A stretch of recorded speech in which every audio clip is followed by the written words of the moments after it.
1 sec. Okay, here we go. When we last encountered the survivors of the Isabella, we found them in the midst of a battle with two menacing beasts, colloquially known as Saragon sandcrawlers. While they had a history of being used as beasts of burden off-world, these two did not seem to have been tamed and displayed aggressive tendencies. We were in a highly exposed position on a ledge high up on the mountain. Despite this, we were able to successfully fend them off. Mr. Jenko Quick, still clinging to a sheer rock face some 100 feet above us, managed to turn the cranial cavity of one of the beasts into a fine red slurry. Mr. Rhodey Roadkill was able to use his magnetic powers to punch a hole through the sternum and internal organs of the surviving sandcrawler, which promptly fell on top of Ms. Sarah Lockhart. When asked if she had changed her opinion of his magnets, she seemed conflicted, evidently not wanting to acknowledge the part his powers had played in saving her life. With the immediate danger dealt with, we decided to gracefully and delicately push the carcasses back down to the mountain to the cave we discovered at the foot of the peaks. Mr. Jenko Quick climbed to the peak of the mountain before he made his way back down and joined us. While in the cave, Mr. Quick and myself discovered a young and terrified sandcrawler. I offered it up as an easy source of calories to the others, and Mr. Collie L. Flower briefly debated if it would be beneficial to put the creature out of his misery. Mr. Roadkill interrupted, asking what the fuck was wrong with us, and promptly adopted the beast as a new pet. He fashioned a crude leash for it and tied it up in the cave, and named it Jabimblo, or Jabrobli, or something similar. Mr. Quick revealed that he had seen some new points of interest while up at the summit. The large plume of smoke we had been watching was confirmed to be what remained of the Isabella. Some distance away, on another peak, Mr. Quick spotted what seemed to be signs of habitation, an assemblage of metal structures nestled between various rock formations for shelter. While he was unable to directly spot any sentient life forms, he was able to see that smoke was indeed emanating from the structure. Mr. Quick and I built a fire, while Mr. Roadkill set about butchering the sandcrawlers, mere feet away from their surviving offspring. He discovered that they seemed to be omnivores. Mr. Flower provided valuable assistance by way of using his small lighter to start the flames. We decided as a group that the best course of action would be to head towards the wreck of the Isabella in the morning. Overnight, we realized that the planet had a much preferable temperature, around 65 degrees Fahrenheit, and it was much more survivable than the daytime. However, the night sees the planet covered in horrible sandstorms. It seems to be one of those situations where we are damned if we do and damned if we don't. The next day, we all felt a bit more worse for wear. It seems that, even as an inorganic life form, I'm not exempt from the detrimental effects of radiation. We set out for the Isabella, and on the way, Mr. Colley and myself fashioned a pair of back-mounted umbrellas to provide some measure of relief from the sun. Mr. Roadkill was able to successfully feed some native flora to Jablobus. When we arrived at the ship, we found that it had remained largely intact, but was split into three main sections. We were able to enter through the side of this vessel, and Mr. Roadkill insisted that he needed to return to his former cabin, and we parted ways. The rest of us headed for the army, and agreed to rendezvous with him there. Once we arrived, we found that the door had been sealed and that the keypad had been damaged beyond repair. Mr. Quick proposed that we head to the server room in the hopes of remotely overriding it. Meanwhile, Mr. Roadkill successfully deactivated the wiring in an entire hallway and safely arrived at his room. He found it in extreme disarray, with several inches of standing water on the floor. He began searching and found several items of interest. One bottle of sexual lubricant with a single diamond floating inside. A damaged, but mostly intact, compad, albeit without any charge. A wooden case containing a revolver belonging to the late Mr. Candy Sweetstar, fashioned in the shape of male human genitalia. At the server room, I discovered that the ship's VI, named Ava, was mostly functional. I interfaced with her and attempted to share information that she was lacking due to damaged sensors. I was able to convince her to successfully open the doors to the ship's medbay, cargo hold, and exterior exits, but she was unable or unwilling to provide access to the bridge or armory. Miss Sarah Lockhart, unbeknownst to me, proposed violent solutions to gain entry into the armory, up to and including destruction of Ava. Meanwhile, Mr. Roadkill was alarmed to hear a voice telling him to give him what he had found, and turned to find a strange man dressed in desert garb with a gas mask over his face. On the man's leather chest piece was a painted emblem of a skull in a wheel surrounded by flames. He leveled a shotgun at Mr. Roadkill's chest, which the latter did not seem to care much for. Mr. Roadkill attempted to destroy the man through clever use of his magnets, but the attack was unsuccessful and the man dove for cover. He yelled that, "You made the biggest fucking mistake of your life! The fuel makers won't forget this!" as the two prepared to engage in a violent altercation. That is where we are now. The majority of the survivors are still in the server room, unaware of Mr. Roadkill's plight. And neither am I. I'm not sure if I am the real Weevil or a figment of the imagination of some force greater than myself. Please do not go. I am scared. Here we go. Okay, very good. Yeah, worth every penny. take your inspiration, why don't you? Thank you. It goes down real smooth. Filthy animal. We pick back up as similar to the Not Real Weevil had proclaimed. Voice echoes through part of the ship, only distinguishable to Roadkill and his dog Jablimbles, as it yells from around the corner and in the hallway. You just made the last mistake of your fucking life. Nobody messes with the fuel makers. As the metallic ping of a shotgun can be heard cocking in the hallway. With that, I think we're gonna roll initiative, Mr. Roadkill and Mr. Killy Killy Rodums. Killy Scrotums. We can actually remove turns. There you go. You wanna click your token again? Oh, wait a minute. Remove all turns. Yes, there we go. Can you click your token again and then push to the bottom corner there. Why is this not working? Are you clicking yourself? Yeah, Oh, you know what it is? You are like your heads-up display is covering my little roadie guy on the thing. I can't click on it. My heads-up display? I think Yeah. you mean the like bottom, file icons in the bottom left? Oh. Yeah, all the bottom. Yeah. Well, you'd I have could to not click on it. zoom in or move around, or I don't know. That's a your side thing. I'm surprised y'all still have those on. I turned it's just names only. I didn't know you could change that. Yeah. I like seeing the I'm just gonna roll. I don't have a token for this guy, so it's gonna be. I'm gonna put you at a 2 because that's what you got. But What? When? what? When you first rolled? Oh, I see. All right. So Billy. our D8s. You get a 2. He gets a 6. Makes sense since you're the last one that shot anyway. He dives around the corner and disappears into the hallway. Sorry, just opening up his character sheet. As you hear some shuffling, some scuffling, there's a brief pause, and you hear. Boys, we got a live one down here. And then in a quieter voice, almost addressed directly to you. You're fucked now. Why don't you toss whatever you tried to shoot me with down in this hallway and we can talk this out real civil-like. And that's all that happens for the time being. What would you like to do? Okay, so for my level up, I decided to put 1 point into precognition, and then save the other 2 points for my next level up. Mm-hmm.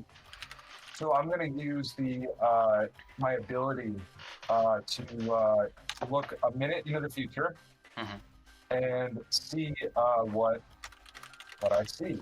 So you have to ask me a question. Okay. The question is, if I step out to aim at Jabroni Boy, will he hit me? Okay. You want to see what happens if you step out into the hallway and essentially try and shoot this guy again? Yeah. Okay. Dude, that's fucking cool that you can just do that. That's just a really neat ability. Okay, so we're gonna do this. Okay. You look into the future and see an image of you whipping around the corner with your telekinetic rifle raised, ready to fire. However, before you are able to get your sights onto your target, a deafening shot rings out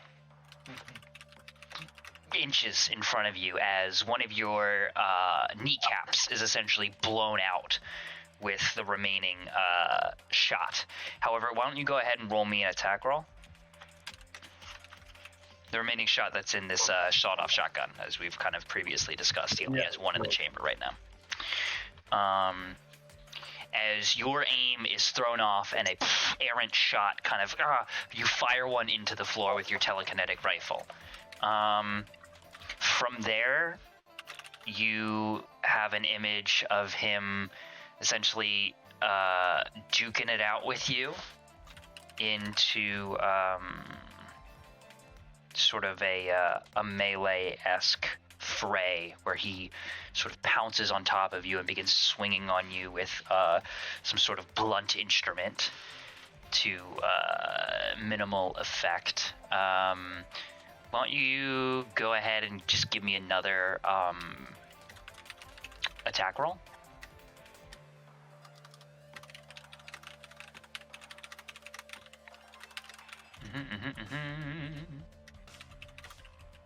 And one more, please.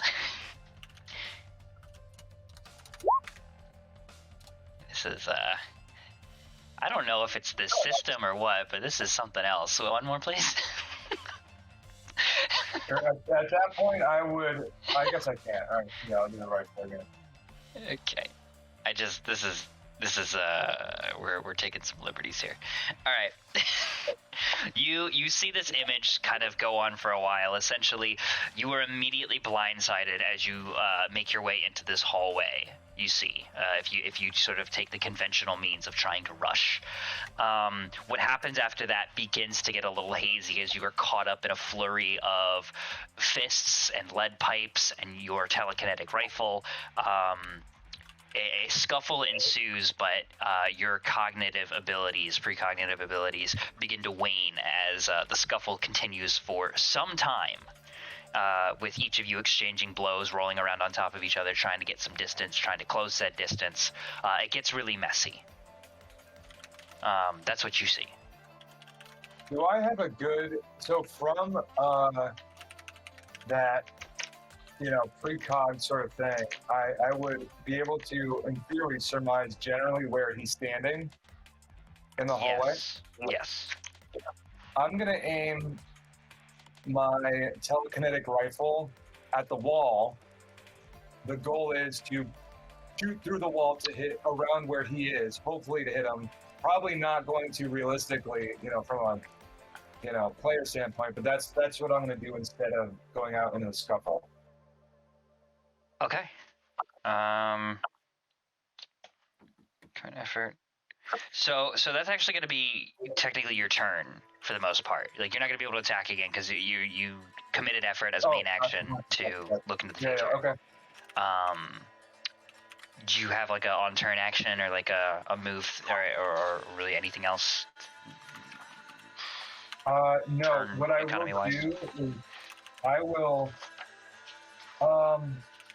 will just move a little bit more into like a covered position, away from where I was standing initially, in case he comes in looking for me.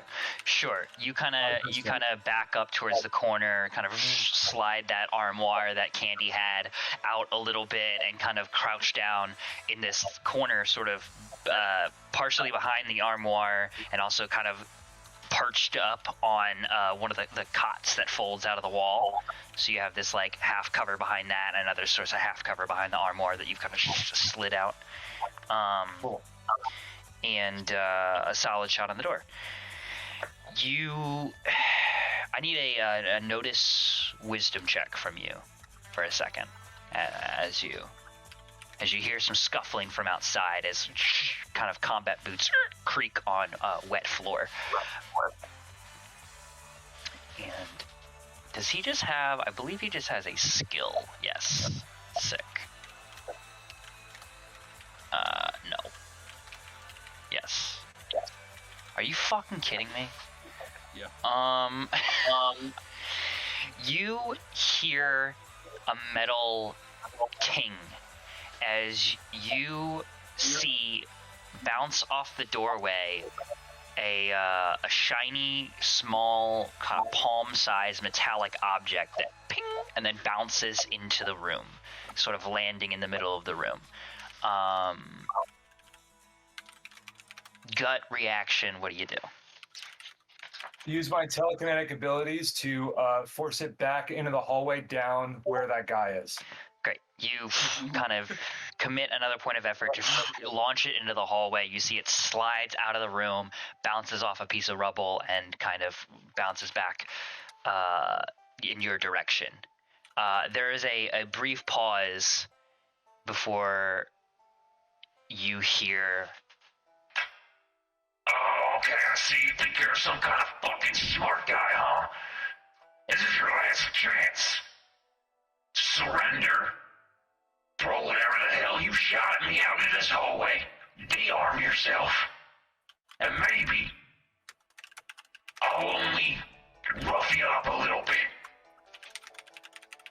And it's going to be your turn again. As, weirdly enough, there is not an explosion. Alright. Okay. I'm going to...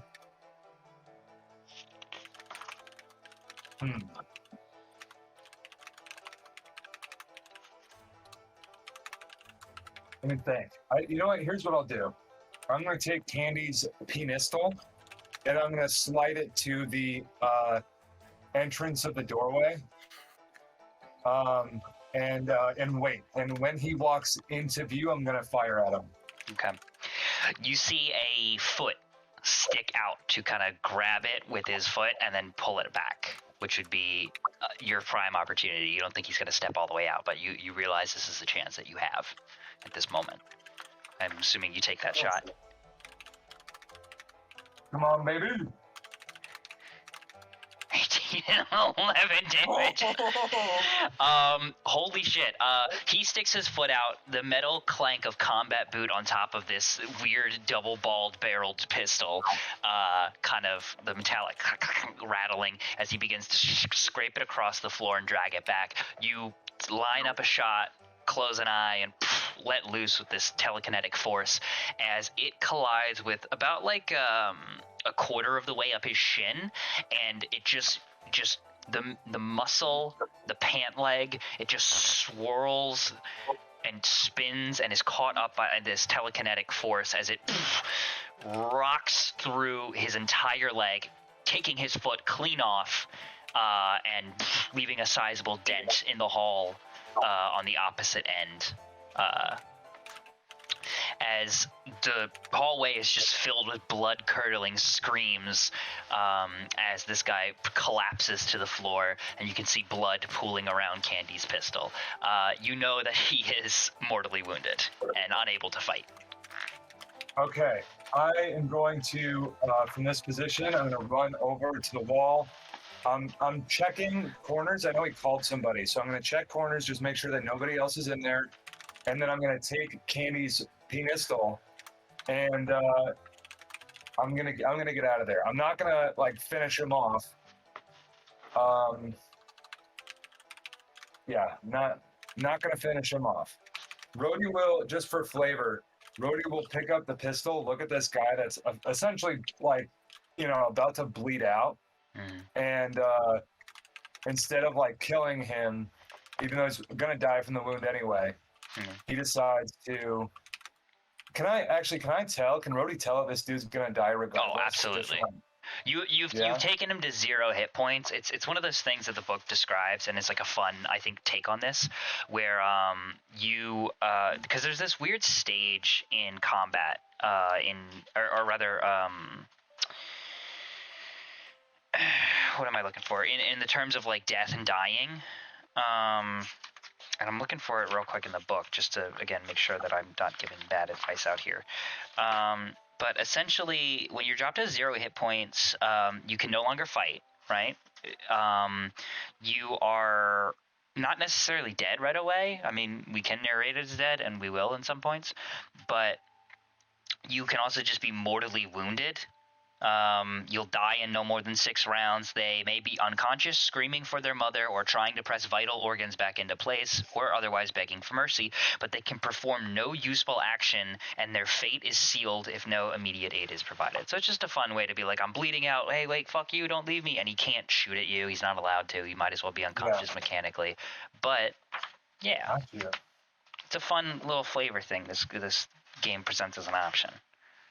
All right, Rhodey is going to take the shotgun and the as well, and the whatever rounds he can pull off him quickly. I mean, I'm not gonna like loot his not dead cord, you know, but Yeah, like, he's if got he a has, like, little bandoiler that has about like 10 slots for bullets, and there's 8 in there now. So you can kind of just you rip that off his shoulder, and you can get a sawed-off shotgun and 8 bullets for it. Okay, so then I'm going to run. I'm going to leave them there, and I'm just going to run towards where the party said that they were going to go, which was The armory. If I remember right, it was like the armory, and they're not actually there.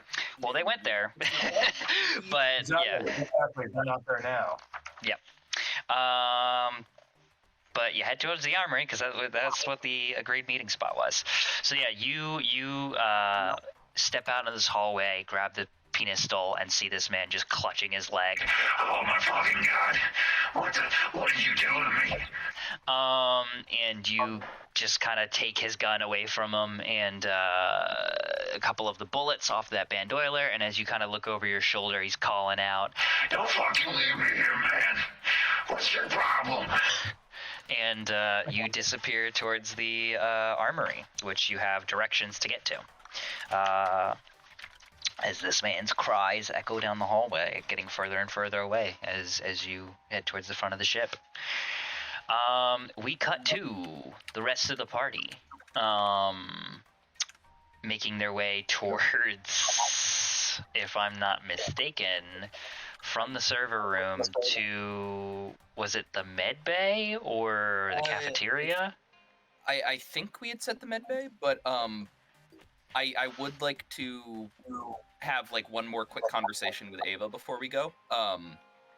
And then, yeah, I believe we did say we'd want to head to the med bay, because at least that was one area that we could get some useful supplies, and Ava said she could unlock it for us. Sure. And yeah, she said I believe she's already unlocked the med bay, the cargo hold, and the cafeteria for you in case there was any locked doors. She's gone through and sent the signal through to unseal those if they happen to be sealed, although she informed you, no, I cannot unlock the armory or the bridge for you, as these are classified areas. You guys aren't approved crew. As you make your way out of the server room and towards the med bay, as you reach the top of the stairs, I guess Weevil, you get an idea and turn back around to have a conversation with Ava once more. As Sarah kind of calls out, she's like, "Well, don't take too fucking long. I don't want to be buried alive in this thing." Yeah. Do not worry. It will not take more than 1 minute and 35 seconds. Clank, clank, clank. He re-enters the room and Jack's back in. And he's going. You know, although nobody's in here, his face still appears on the screen and turns towards Ava's, and he says, AVA, I have had an idea that I believe may be beneficial for both of our primary directives. My primary directive is to survive, and yours is to assist in the survival of passengers and crew of the Isabella. Am I correct? Such a statement would prove objectively true. Correct. I have run calculations, and I believe it would be prudent if you were to attempt to load a portion or most of your programming or consciousness onto a hard drive, as I believe that the chances of the organic life forms I am traveling with and myself would be exponentially increased if we had more than one BI associated with us. And Weevil is essentially making the plea, hey, I'm going to try and find a chunk of the server I can carry with me. Put like a copy of yourself or load yourself onto this hard drive, because if we can consult you, it's important that we will have a better chance of surviving with another brain in the party. Mm-hmm. And she doesn't know this necessarily, but his primary motivation is that he doesn't like the idea that she's going to be left to die in here, and that's how he's going to try to convince her to come with them. So yeah, as I'm doing this, I'm kind of scanning the room, looking at the data banks and seeing if there looks like there's anything that would permit me to do that.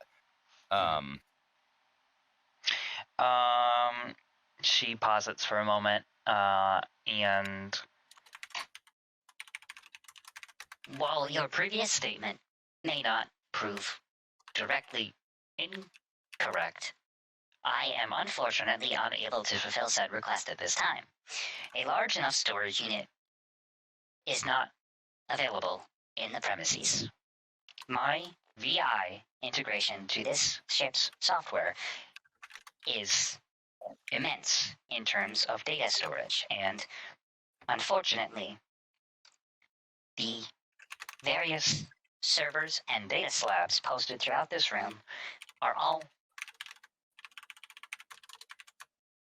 currently near max capacity with the ship's various protocols. A large storage unit would be required to load any semblance of consciousness I may have onto it. Okay. Designation AVA was not intended to be a portable VI. And you look, and she is her central console is quite massive. So if you wanted to take her with her, you would need a very large hard drive. Not something I could easily carry with me, even if I could somehow duplicate her onto a big one. If you could get like a standard TL4 storage unit, it's portable but clumsy case, hardened against anything short of intentional damage to the firearm, capable of interfacing with a wide variety of hardware to receive and upload data. A single storage unit can hold a tremendous amount of data that has been carefully compressed or optimized. It doesn't give dimensions. It says portable but clumsy, so I'm going to say it's about the size of like maybe a milk crate. Okay. So portable. Yeah. Okay. And there's offhand, does Weevil know if there's any way that something like that could be jerry-rigged by clearing non-essential intact storage units and kind of hot wiring them together in a way? Yes is the answer. It would take a little while. You would essentially have to go through about like 24 hard drives and start just clearing the non-essential bits off, but not blanket wiping them, because there's just like software integral to the drive's function that is required to remain on those. And then you would have to, after spending the time to clear X amount of hard drives, you would have to then, like you said, jury-rig them together to function as one sort of fragmented but whole drive. All the while, shutting down different parts of the ship from functioning altogether. Gotcha. Okay, less than optimal solution. So, Weevil will kind of prepare to extricate himself from the program once again and say, Very well. I do not plan on being on the ship very long, as we have previously discussed, but when we visit the cargo bay, I will see if there's anything that I'm able to do. and he will jack out and rejoin the party. Not worth trying to shut down other parts of the ship that we could possibly access right now. More trouble than it's worth at this time. And we're not like actively sinking that quickly, right? You had previously said it's like anywhere from 3 months to like 3 years or something, some like really long time frame. 3 months was not the short end of that, but okay. yeah. Well, I forget what the short end was. But it's not within an hour or two, or it's probably not within even a couple of days unless something goes wrong. Okay, cool. Knocks So yeah, the ship loose. Weevil rejoins the group, and then as I assume we begin walking towards the med bay, he's going to say, When we reconvene and head towards the cargo hold in search of supplies, I would like to keep an eye out for a roughly milk crate-sized unit of portable storage. Just so that he's implanted the idea in everyone's minds. Not necessarily saying why, but he's like, it's important for our survival. Sarah levels a gun at you and goes, "Are you trying to implant ideas into my brain? Get out of here, robot!" "I won't be implanted." No. Sarah kind of gives you a dirty look, though. Yeah. Like, what do you Has she? want, I know he's been like fucking weird with Rhodey and his telekinetic shit. Has she been cold to Weevil, or has she just not really paid much attention to him? She's cold to all you guys. Oh, okay. So it's not like dirty fucking robot like the same way Rock Oh, was. But no. She just doesn't seem like a very warm, hospitable lady, and she probably doesn't like being stranded on this planet very much. It's put her in a sour mood.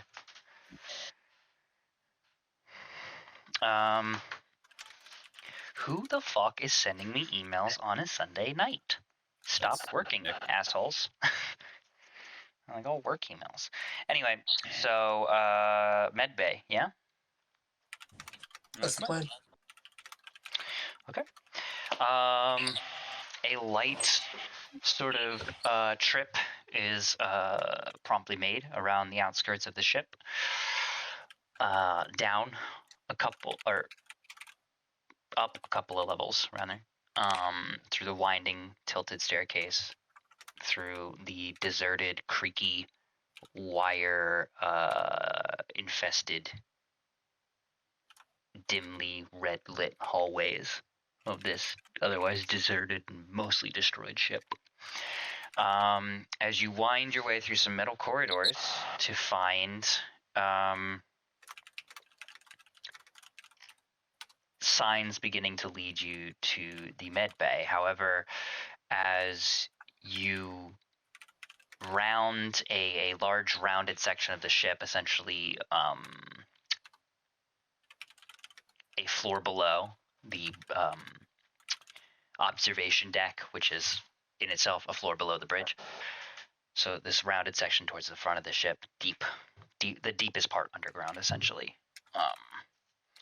You see that there is a sealed hallway preventing access from being granted to what you can clearly see through the porthole of an open med bay door in the following hallway. Okay, so there is a door between us and that, basically. Yeah, sorry. So as you round this corner, it's kind of this U-shaped section with doors on either end. You go through the one on the right, make your way around the U, and the door on the other end of the U is sealed off. It's one of those segmented hallways where like the doors will shut and open when there's potential, problems, like a fire that's not meant to be spread. So you have this metal door between you and the rest of this hallway. About 30 feet down the hallway past this door that is blocking your path is the med bay on the right-hand side. You can see the sign that reads med bay. And the door to the med bay itself is open, but this door blocking you is not, as you read on a ComPad display to the left of the door, emergency override radiation link. Oh, nice. Oh, great. So maybe we're not getting in there. Or we could just die, though. Anybody going suicidal? Is there any way to interface with this? Let me ask in character here. Mr. Quick, is there any way to determine the amount of radiation that may be leading into this area? If it is a very brief and very short amount of time that we would need to rush through, then it may be possible to go through it and shut off the leak, if that is even a option. It may be possible if one of us used a vac suit that only one of us has. He glances over at Kit's, where his name is. Actually, that's true. We could send his ass through. Wait, what? No. What? I thought that door was supposed to be open. It was, but leaking radiation somewhere in there, so the ship took off. Weevil kind of points to the open door on the other side of the window and says, I believe that Ava has fulfilled her promise. That door is open. However, this one is not. and so, like, he's I actually do like the idea of sending someone through the vac suit because that seems to be the only option here. Is there this compad is intact, so we could feasibly try hacking it. Whereas the door to the armory was not, and I if I remember correctly, you had said it would require like a huge amount of skill and was extremely, extremely unlikely that we would even be able to repair it if we wanted to try that method. Yeah, that one was a little more busted up, and it's a more heavy duty door with more security systems behind it. This is kind of just your general. There's like a thermostat on the wall versus the other one was an actual like safe lock. Right. Okay. Yeah. So Weevil will pipe up again and say, if this is the option that we wish to attempt to enter through, then I believe the vac suit may be our best option. Whether or not it is you, Mr. Kitts, that goes through is up for debate. However, I believe that is the best offer of survival for whoever may enter the area. We may want someone a little more skilled. Either Rhodey or Sarah. No offense, kids. But Rhodey's not even here. and this is my vaccine. You can't just take you people can't just take my. And he kind of like skitters back real quick against the wall. You guys can't just take my vaccine. It's mine. You can't get your own. We are not attempting to take anything. We are having a discussion as mature adults. Kids, we borrow it in order to acquire vast amounts of medical supplies for free. You can't have it. Down with capitalism. We are going to distribute healthcare to the masses. He's like, look. Okay, I get it. There's stuff you guys want on the other, but this is like my last line of defense against the elements out there. And like, what if something happens to you when you're on the other end? You guys haven't even checked about how much radiation's in there. It might be too much for the suit. And what am I supposed to do while I'm not wearing? I'm not getting some crazy guy could come around here and blow me away, or maybe something gets damaged while it's in there, and then we're left without a vac suit. Yeah. While he's like down. rambling, Weevil just turns in the middle of him talking to Jenko and goes, I'm going to attempt to get that readout. and turns his back as Kits is like, no, you can't. I'm gonna fucking die. I'm gonna melt. Acid is gonna fall from the ceiling. And he's gonna tap at the compad and see if he can get any kind of indication of the levels of lethality of the radiation, Sure. or at the bare minimum, what amount would trigger the door to close. Give me a hack check, programming intelligence. Yo, baby, Adrian. 10. With a 10, yeah, it's pretty clear. There is a kind of a slow and low radiation leak. It looks like something pretty minor has leaked in here, enough to cause radiation poisoning to an unprotected person, but not enough to overwhelm a vac suit, at least not in short bursts. You would have Also- easily a good 20 minutes of very safe time to putz about in there. Okay, would If the not more. radiation damage some of the supplies we'd be looking to pick up? Potentially, if they aren't in vac sealed containers or, otherwise I suppose protected. It's still worth going shopping in there. Oh yeah. Yeah, So- they're so- like any quality medical supplies, like you if you figure like pharmaceuticals would be sealed up in pretty safe, containers. Maybe those got jostled around and busted during the massive crash of the ship colliding with the planet. But if the structural integrity of any of these like containers has held up, they are built to withstand radiation like this. Cool. And yeah, this is like as far as we've like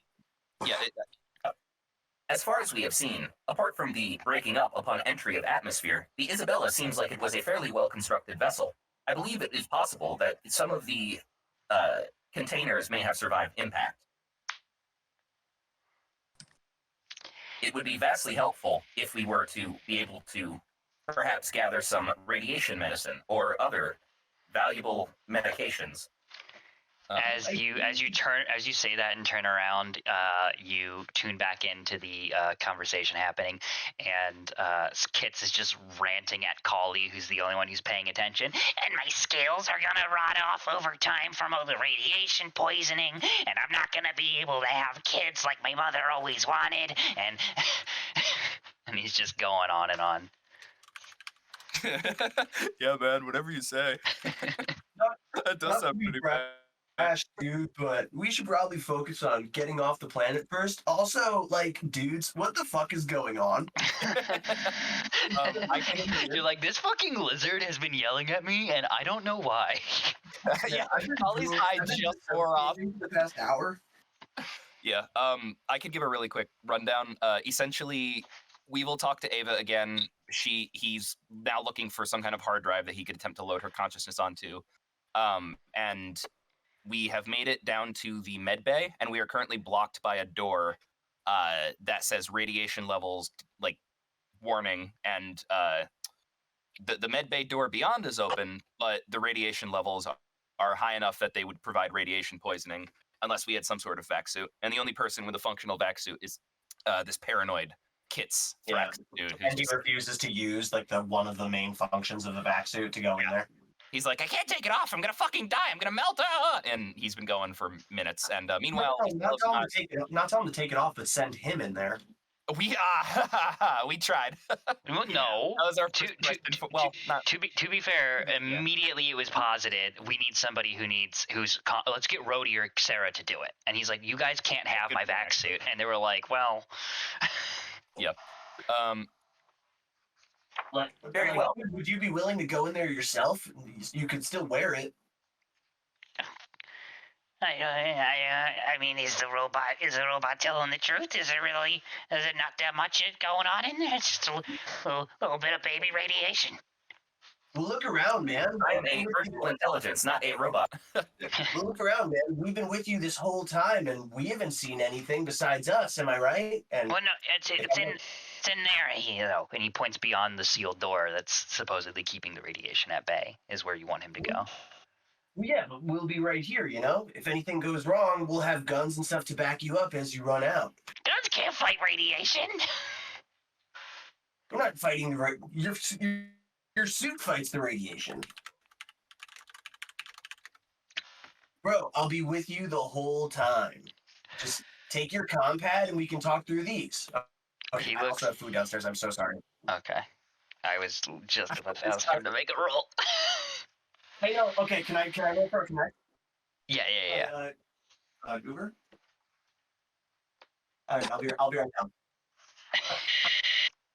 I'm so fucking You're sorry. good. Let me roll this connect roll, and then we can do this. Hold on. I can't tell if you're talking to your Uber or talking up here, and you're like, hey man, I just gotta roll this. I'll be right down. I'm so sorry.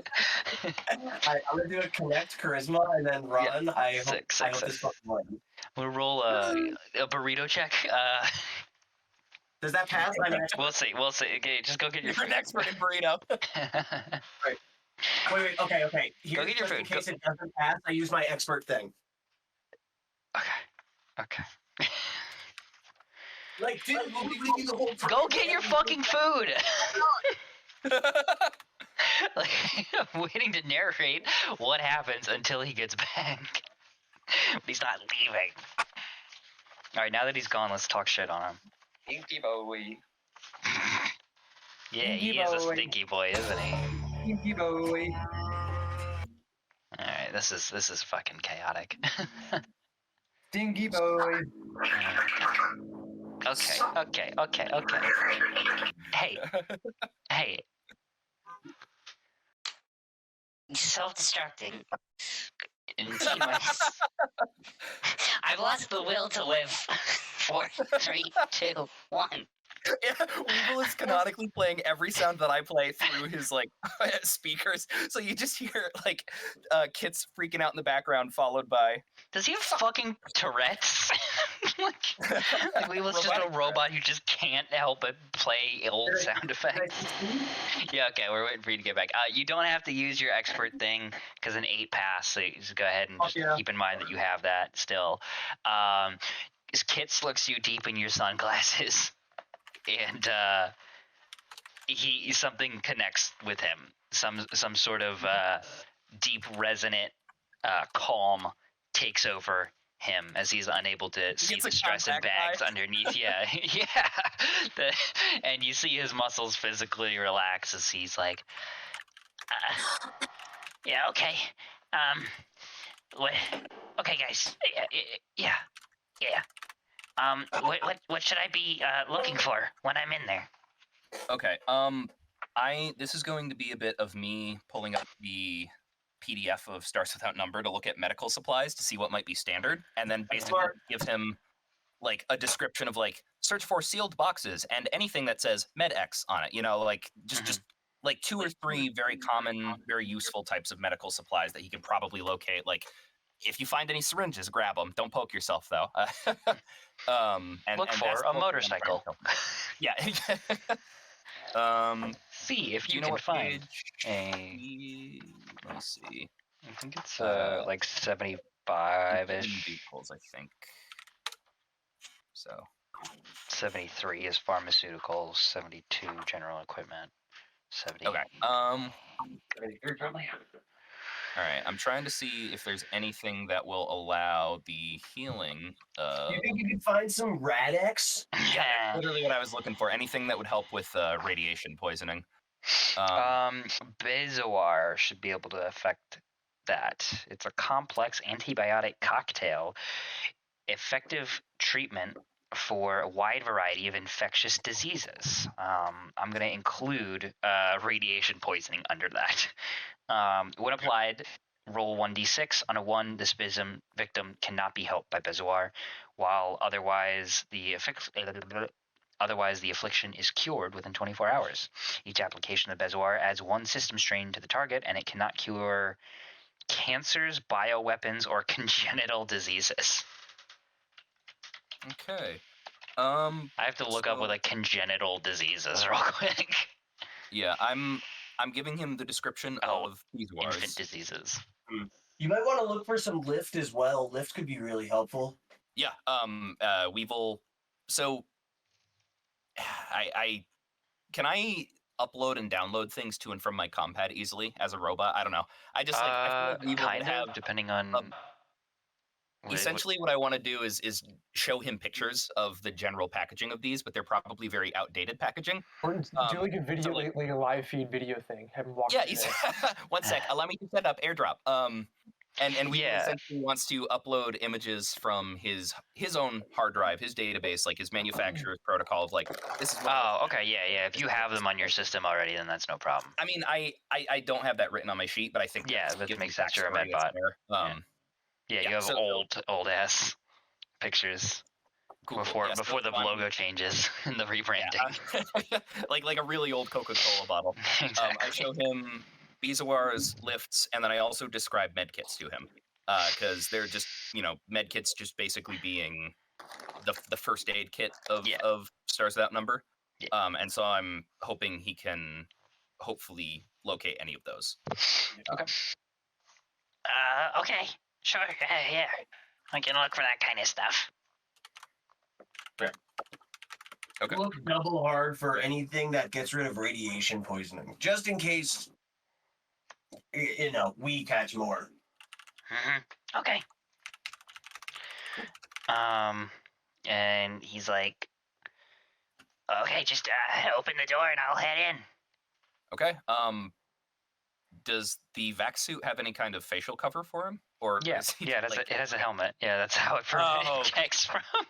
Gotcha. I was thinking, I was like, I haven't not been picturing him with a helmet this whole time, but it's fair to say he would have one. Yeah.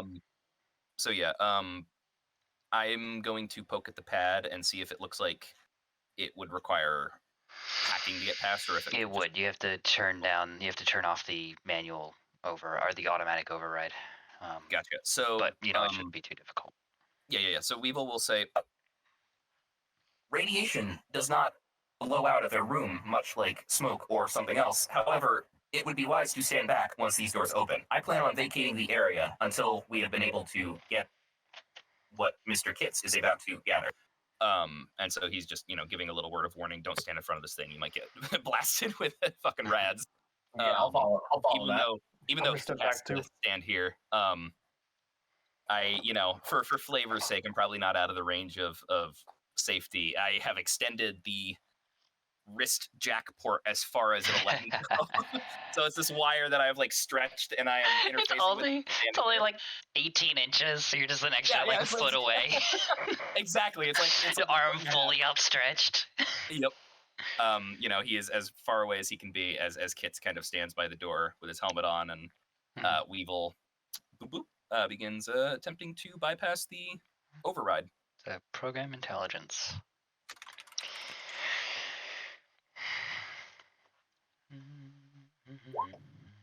I'm gonna save that works. Yeah, you get to know if you fail first. That's all you needed was a 6 for this.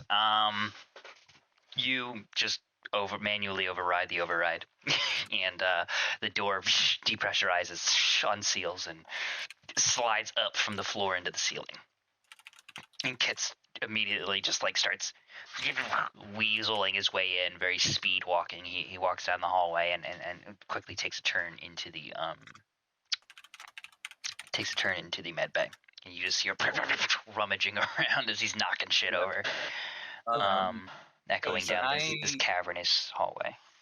Do I now have control of the doors to open and close them as I please? Or Yeah, if you want to close it again, you can, yeah. Okay, I don't want radiation leaking out, and I will say, you know... Mr. Kitts, give me the signal when you would like me to open the doors once more. Vroom, and they close. Did we ever set, like, I remember saying this before, I think I got cut off or something, but I was like, let's keep a compad link so we can chat while you're in there, but I don't know if that'd be possible. You might need no, unfortunately. Primitive worlds render these devices useless without a nearby comm server to provide connectivity. I'm just extending that to the degree of communication. So you need to, you would have to find a comm server on this ship and turn it on. Okay, or like a walkie-talkie.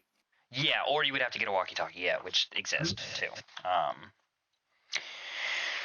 But he begins rummaging around, and then suddenly the noise gets much more muffled as the door slides shut after he makes his way through, and Weevil closes it behind him.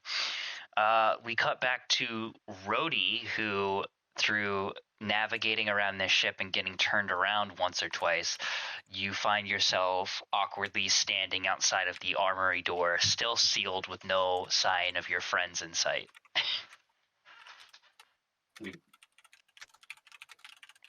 Rhodey will, looking around for my fucking jabroni boys that apparently didn't think it fit to wait at the designated spot. He'll try and, I guess maybe he'll try and recall what some of the other places that they wanted to go were. Is there like a check that I can run to see if Rhodey can remember that shit? No, I think it's fair enough to say you remember they wanted to check out the armory, the med bay, the bridge, and the cargo hole, the cargo bay. No, they just went to the med bay, right? Are they on the way to the med bay? Is that right? You don't know. Well, because you do not have that information. Because I know that they were at the bridge, right? I know that they were at the bridge. Rhodey knows nothing. They didn't go to the bridge, and you don't know where they were.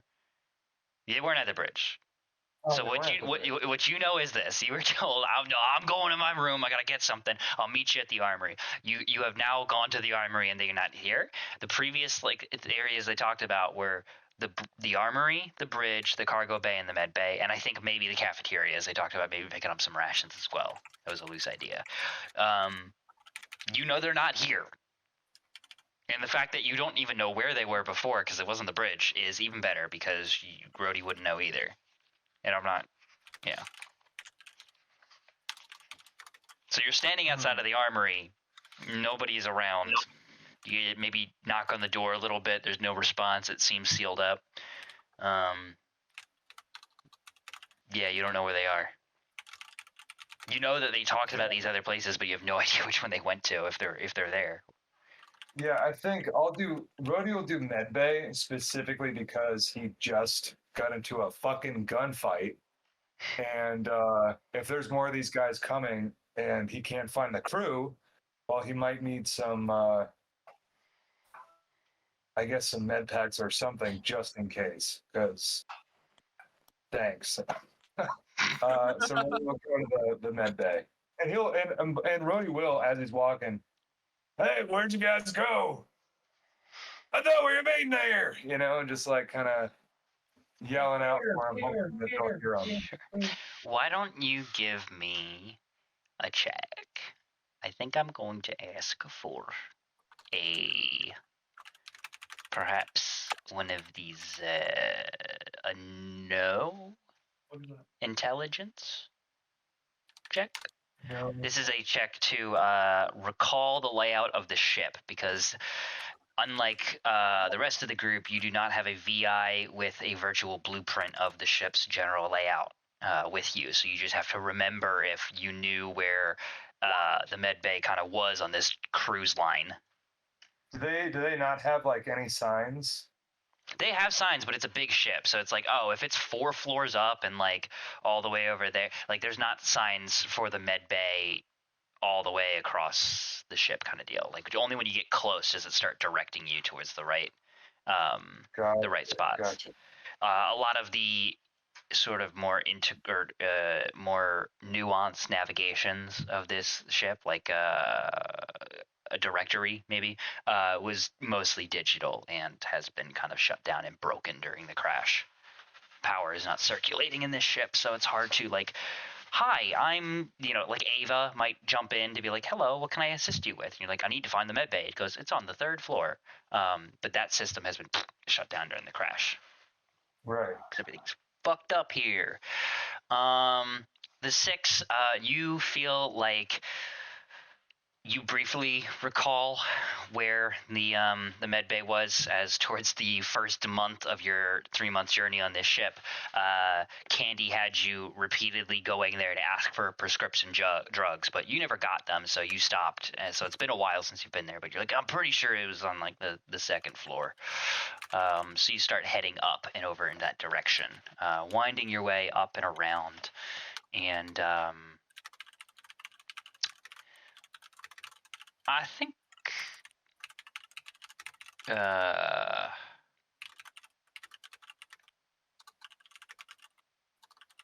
essentially you come to a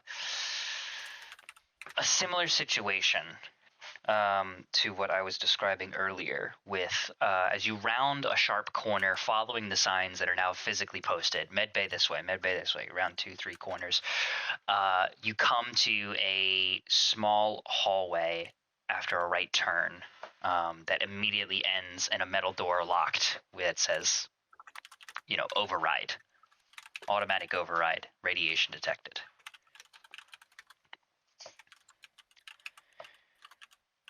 And no sign at all Who's on the other side?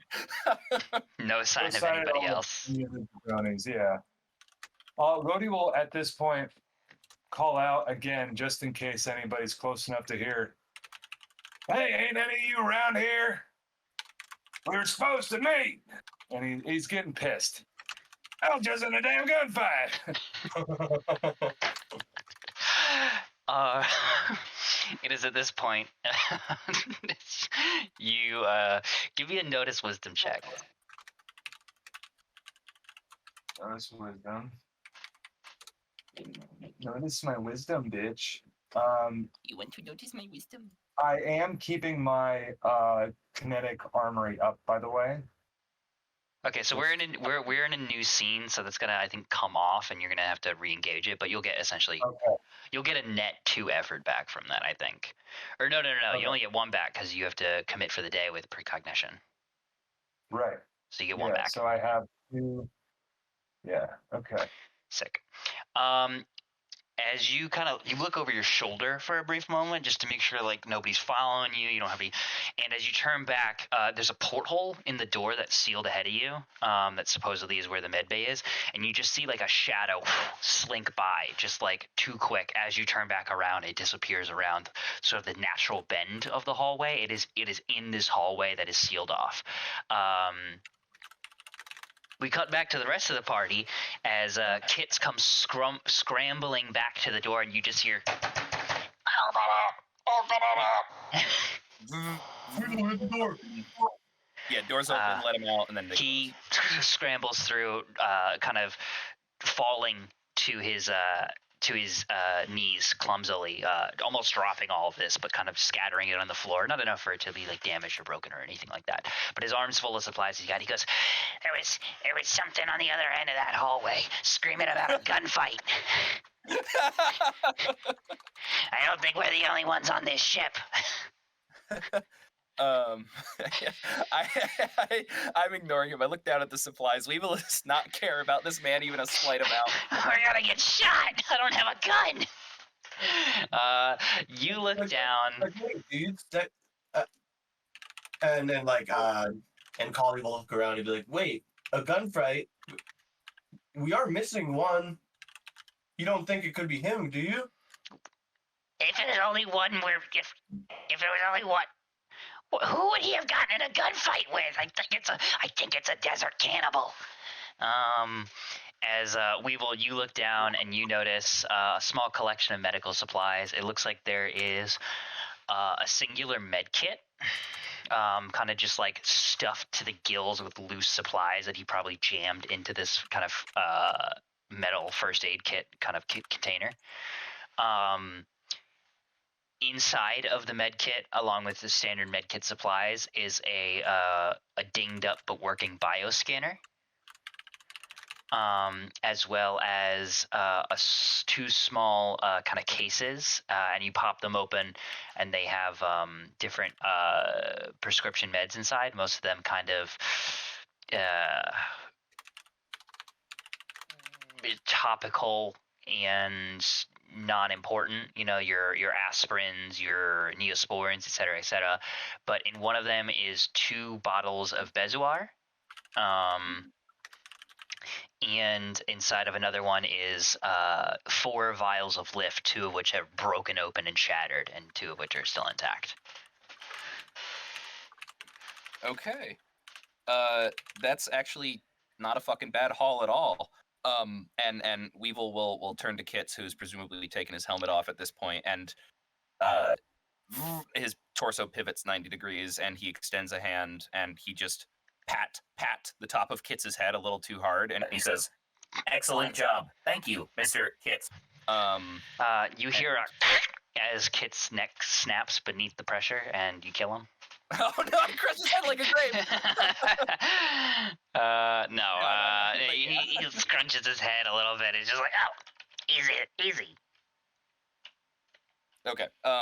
Yeah, and I stow those away. Do I need to? Can I just put them all inside the med kit and then? Like, I'm like how to mark that. Let me see. Yeah, they don't use encumbrance, except for the bioscanner uses encumbrance. So add the bioscanner and the med kit. Those will be your tools, and then the pharmaceuticals don't use encumbrance, so they can essentially go in the med kit. Cool. Fuck yeah. Like, way to go, dude. You really did it. Now's not the time for celebration. There's a cannibal on loose on the ship. Well, he couldn't run through where you came from, so we should just keep our ears peeled. I don't know. If he's on this planet, maybe he's immune to radiation. Maybe he feeds off of it. You know, we don't know how cannibals work. Are there people who are immune to radiation? Yeah, super immune. Yeah, he goes wide-eyed and shrugs. Yeah, like I don't know. Are there? I mean, it's not an insane concept. There are aliens out in the world that are amorphous blobs of smoke, or races of aliens that are essentially the color blue. No. Like, they don't have physical forms. There's a whole section in the book about, like, the others, essentially, is what they're kind of referred to. These, like, strange conceptual aliens that don't have physical bodies and are like, almost, they're like 5th dimensional beings kind of deal. But it's not incredibly insane to think that if this entire planet is radioactive and things are able to survive on it, like, let's say, the sand crawlers, that they wouldn't have some sort of natural adaptation or mutation that makes them used to the radiation, essentially. See, that's why I wanted to go to the armory. So if we encounter one of those, whatever they are, we can kill it. I like the way you think, sport. Don't pat my head. I'm good. Crunch. Oh no, it appears that he is now a Alright. small red stain. Are we satisfied with our medical supply haul, or do you want to go back for round 2? I'm not fucking going back in there. Yeah, I don't want to push our luck, but All right. In that case, what's taking Rhodey so long?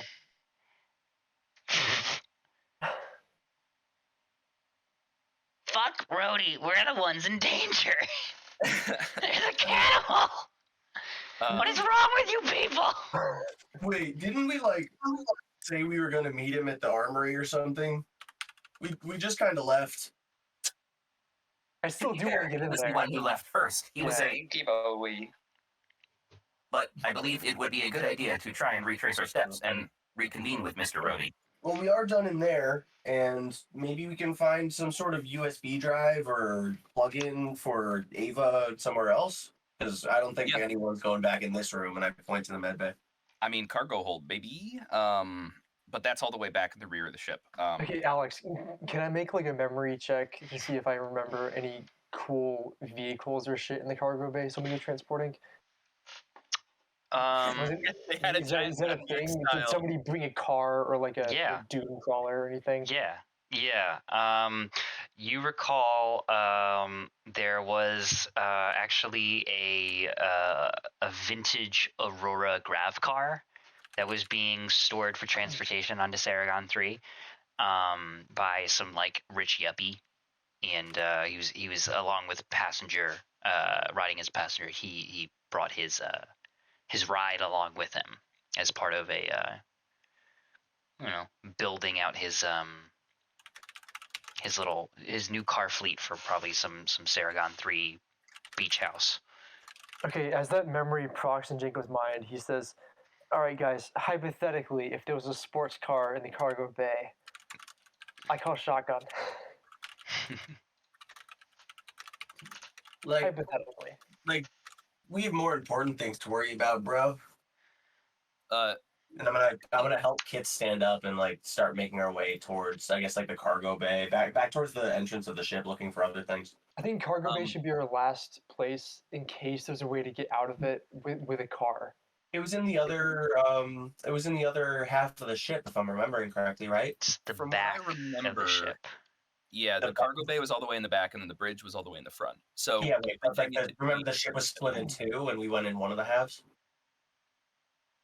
That's fair. I thought that we was were towards the front earlier. Yeah, we went to the front side. Oh. Yeah.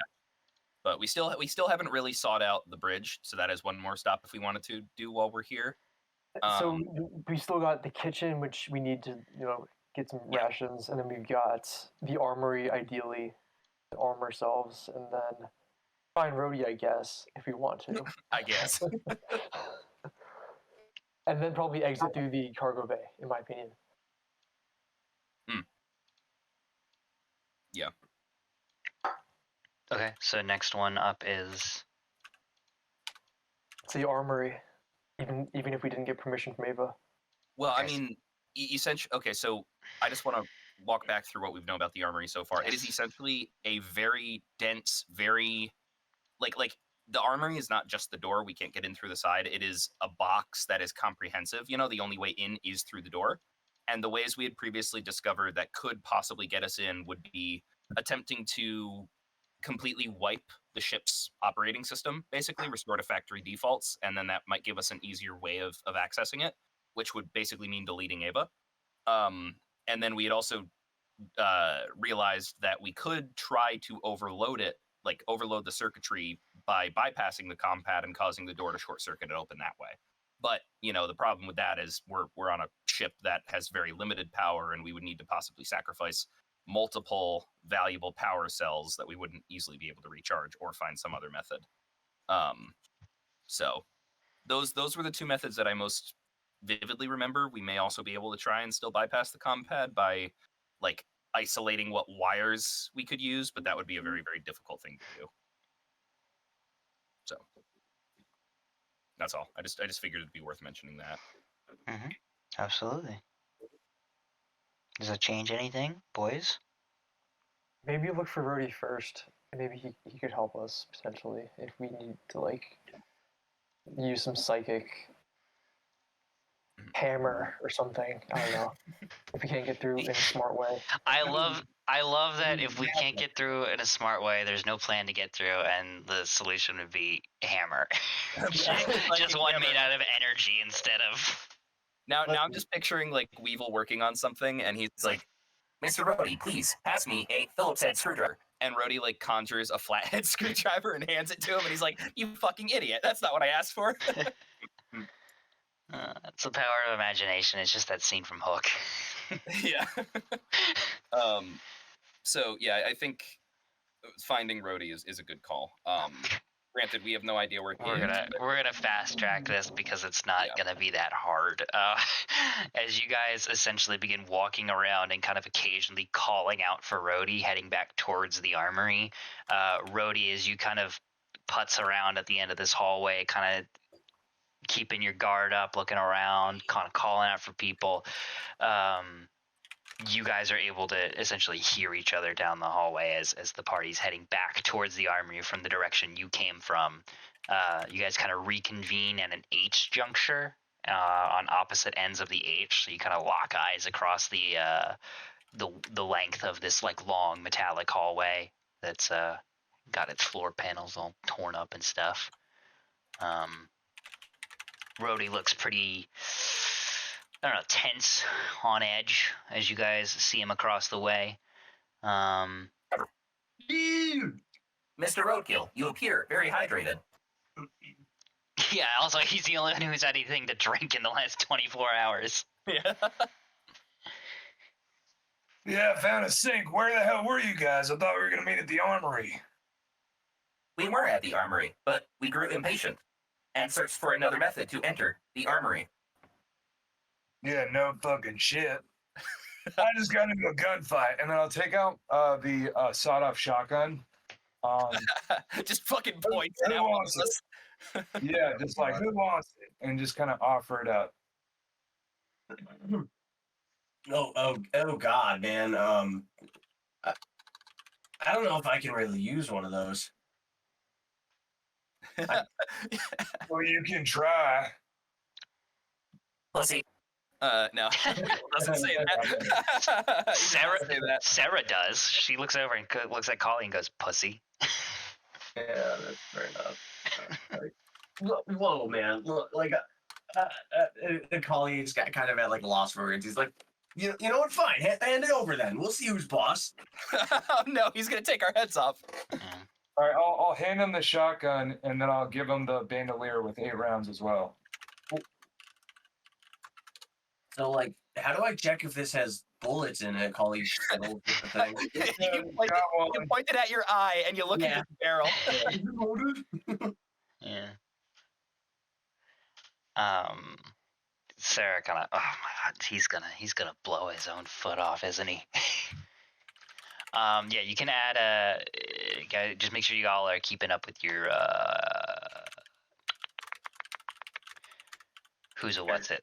your character sheets. Yeah. I think essentially, if I'm not mistaken, I want to look at Rhodey's as an example real quick. But I think essentially you need to add it not only under weapons, but you need to add it under your equipment as well. Oh. Because well, you can correct me if I'm not mistaken here, Dylan. But you put it under weapons. It didn't automatically put it on your equipment list, did it? No. Yeah. Okay. So under weapons is like, that's kind of like the attack section of your D&D character sheet, right? So you have your sword attack, but that doesn't put the sword in your inventory. So you have to go down and put the sword in your inventory too under your equipment, because you need to for purposes. And again, make sure you every time you add an item, make sure you count it as readied or stowed, because otherwise that's kind of how you track your pockets in this game. There's no carrying weight, but it's much more limiting in what you can carry. This game does not want you to be a hoarder, and I don't want you to be hoarders. I won't be a hoarder. Is this a combat shotgun? Yeah, so it's gonna be, I believe, a standard combat shotgun.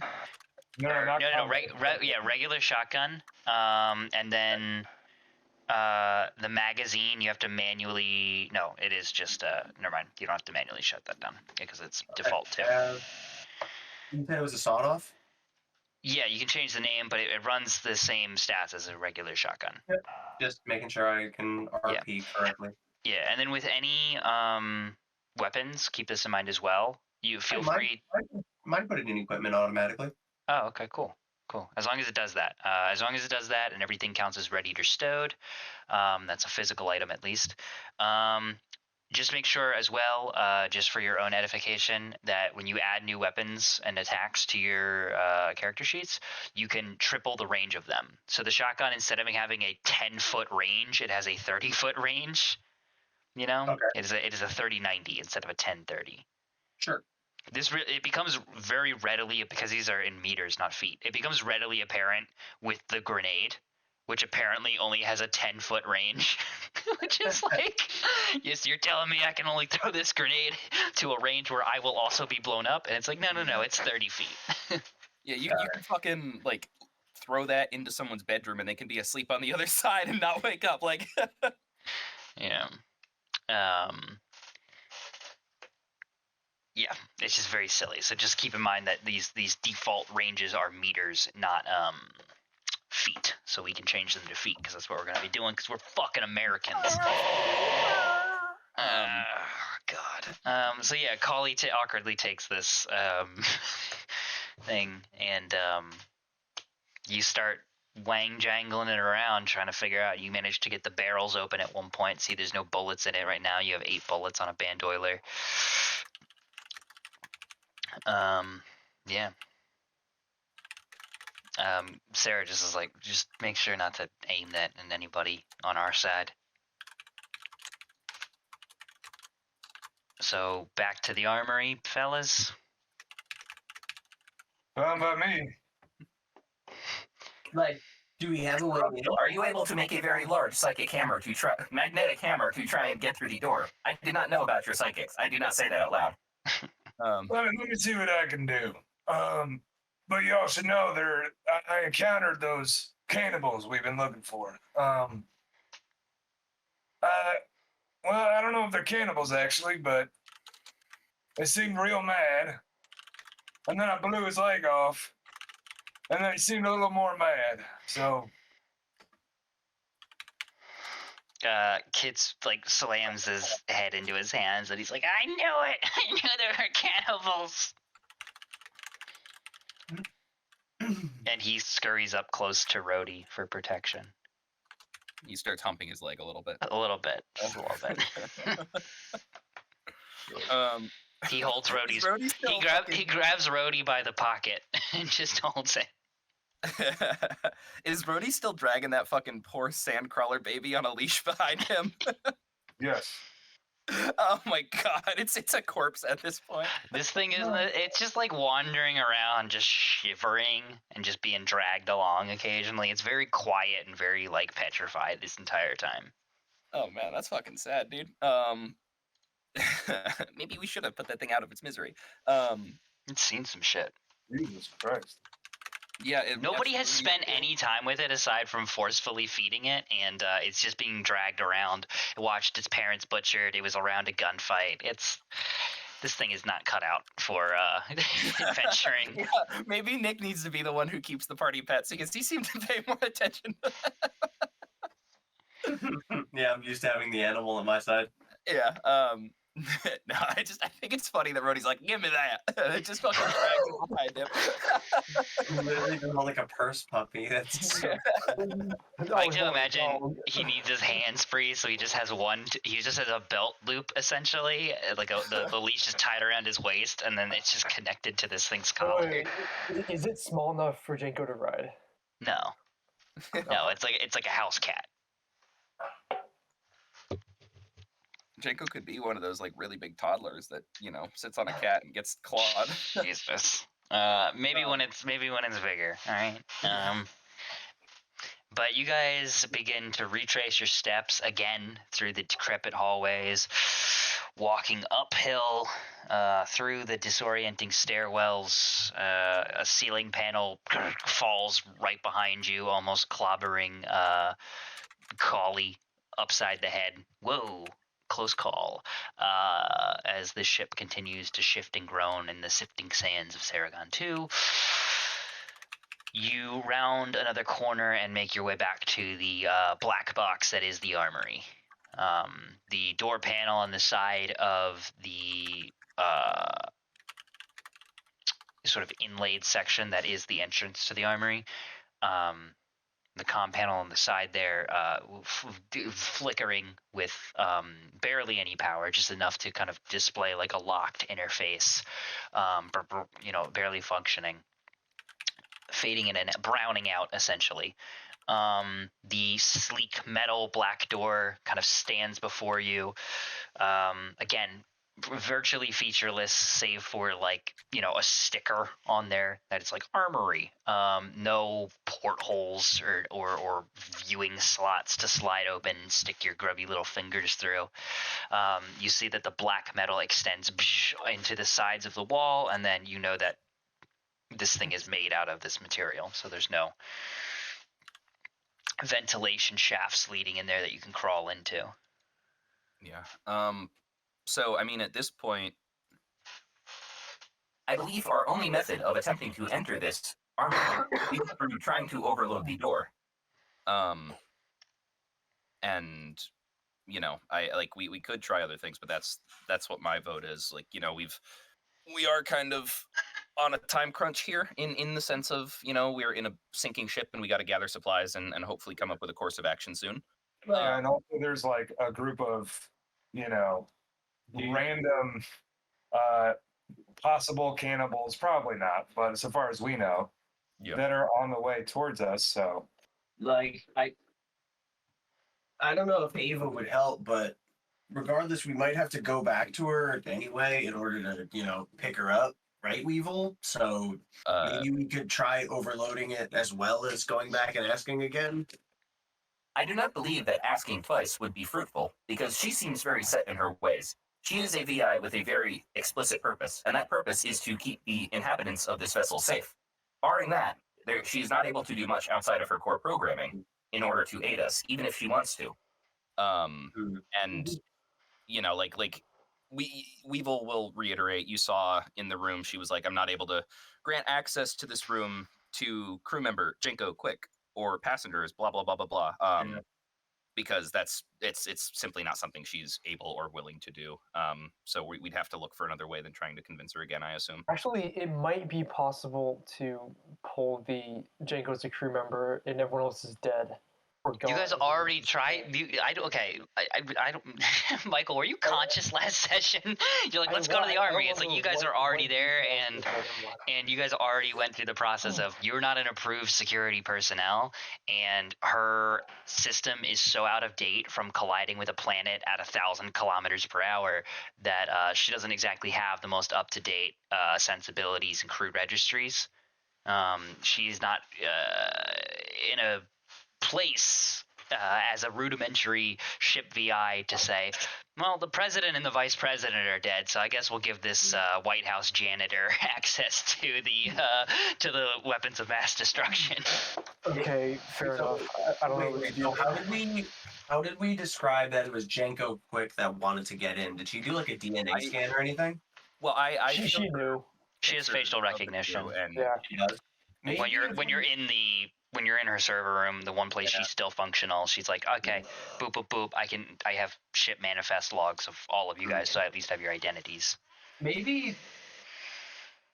Alex, have we seen any dead bodies around?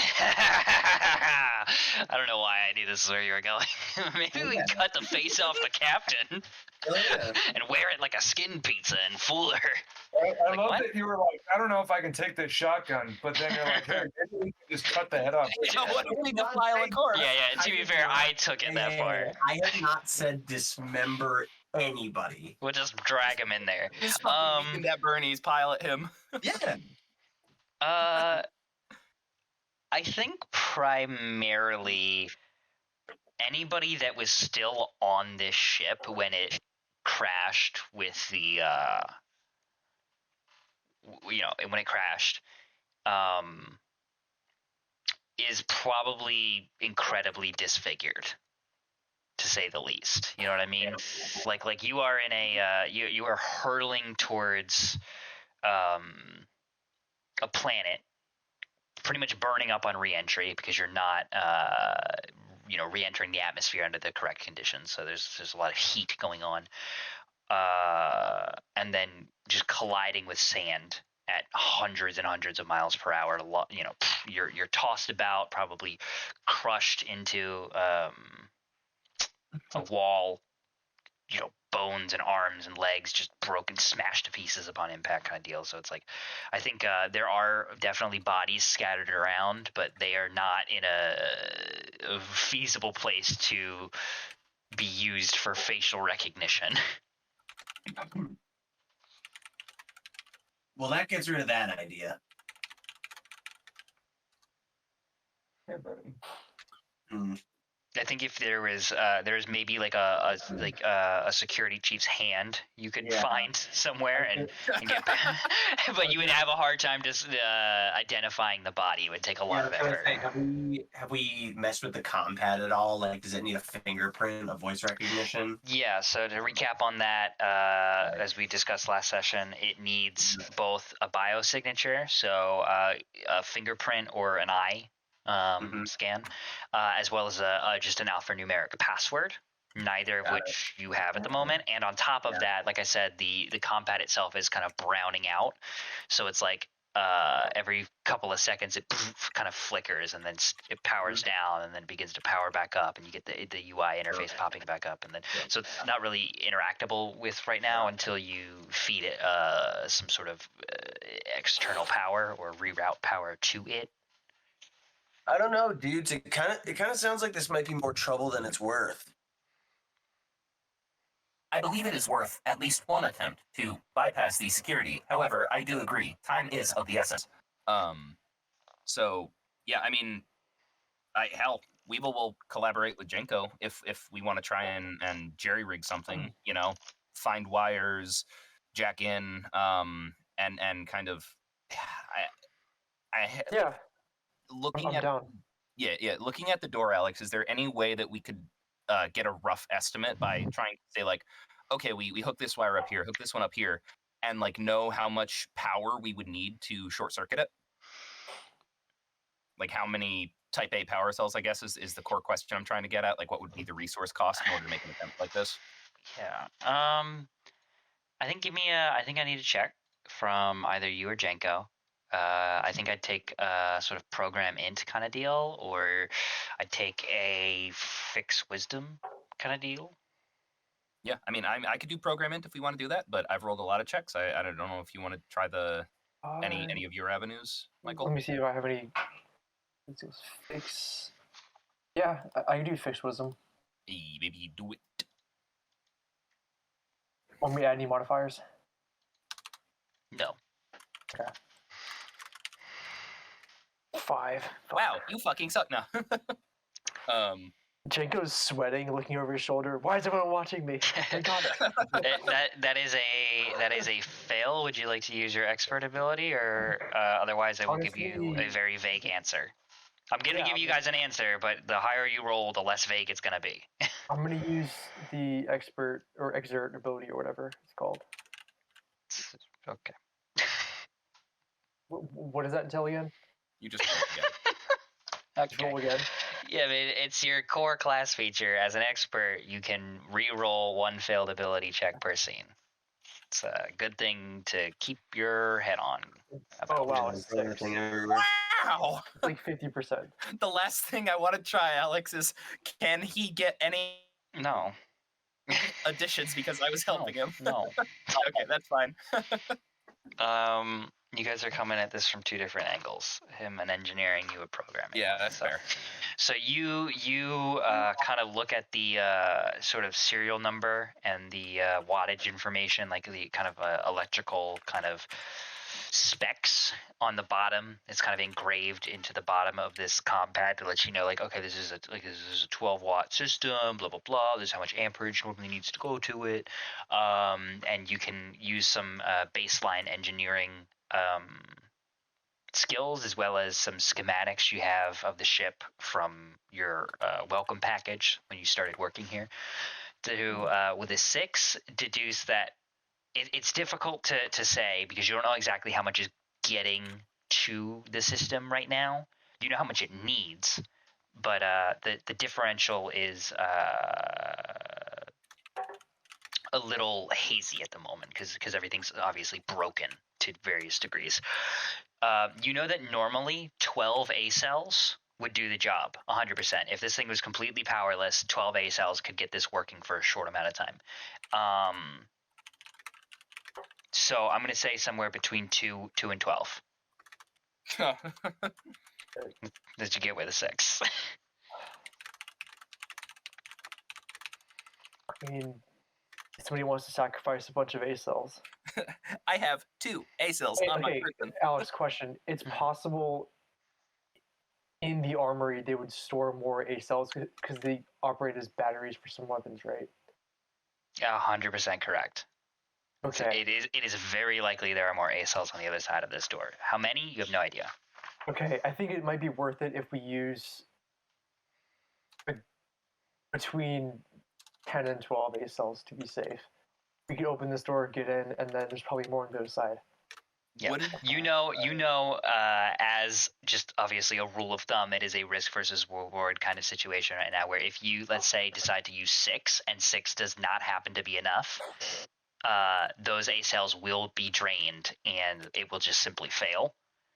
So you'll like you're making a bet and you're gonna lose whatever you put up, regardless of if it's enough or not.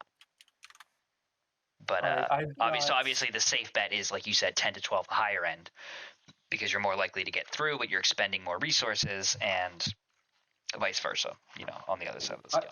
I've only got 4 power cells type A. So if anybody wants to donate to the cause, this could be a Yeah, Rody will donate 2. I can donate 1. I want to keep 1 as a backup ammo clip, and to power compads, etc. And because it's basically Weevil's breakfast. Actually, I might want to just donate 3. Don't you use B cells, Weevil? It might be B cells. Yeah, I'm pretty sure you use B cells. Are more powerful than they're probably B. Okay. Yeah. Okay, so how many do you got in the pool? It's 1 from Weevil, and I think how many was it, Rody? 2. 2. I mean, if we're like, you know, on the cusp of you know, I don't know. I have 8. I don't use the A cells for anything in particular because my weapons are not powered by them. You know, Rody won't tell you that, but you know, player wise. So I will offer more if we really need it. If we're like worried it's not gonna. All right. Well, I feel like this is not the kind of thing you can just add them to it mid attempt. No. You gotta just go all in. Right. No. Yeah, we have to decide before. Yeah. Honestly, what if you just gave me like straight up 6 of those at least? I could 6. I could use 3 out of my 4. That'll be 9. Okay. So what are we at? 4, 1. Weevil. It's 5 plus 3. Ain't the rest of you got any? I know Kit's probably got some for his suit. No, he. You know, can I yesterday? Can I just try and like, I don't know, fucking telekinesis it open? If you would try that? If you would like to, yeah. So you're still at 2 if you have your telekinetic armory up. If you're continually re-engaging that, I'm assuming you are until you say you're not. I haven't re-engaged it because of since you know we're in the new scene and I'm with everybody. Yeah. But I am gonna save a spot for it because I'm gonna use it if need be. Okay, so we're in a new scene, so it's not up right now then. Right. Okay. I'd say use it as a last resort. If this doesn't work, try telekinesis. You could certainly try and lift the door up, overcoming all of the security measures. You know this thing's pretty heavy duty, so even with your telekinetic powers, there's a solid chance you exert the effort and fail, but it's not impossible. Right, worth a shot. All right, so I will dedicate 1 to it, and and Brody will say, all right, before we go wasting it, let me just try this real quick, and he'll you know. Level 1 can manipulate up to 200 kilograms. Yes. 200. I got a 200 kg to LBS. Yeah, it's 440. Nice. Okay. Give me a. Obviously, the door does not weigh this much, but it's obviously what we're talking about is there are. It's about overcoming mechanical tension, not the weight of the door. I understand. Yeah, for sure. So why don't you give me a general telekinetic check? Okay. Let's say, yeah. I fucking dig how like Rhodey is the character that you would expect the least to have telekinetic powers. God like, damn. He's just this fucking biker dude that's like, I'm on Harry Potter and Matilda this shit. Yeah, no, it is an interesting combination.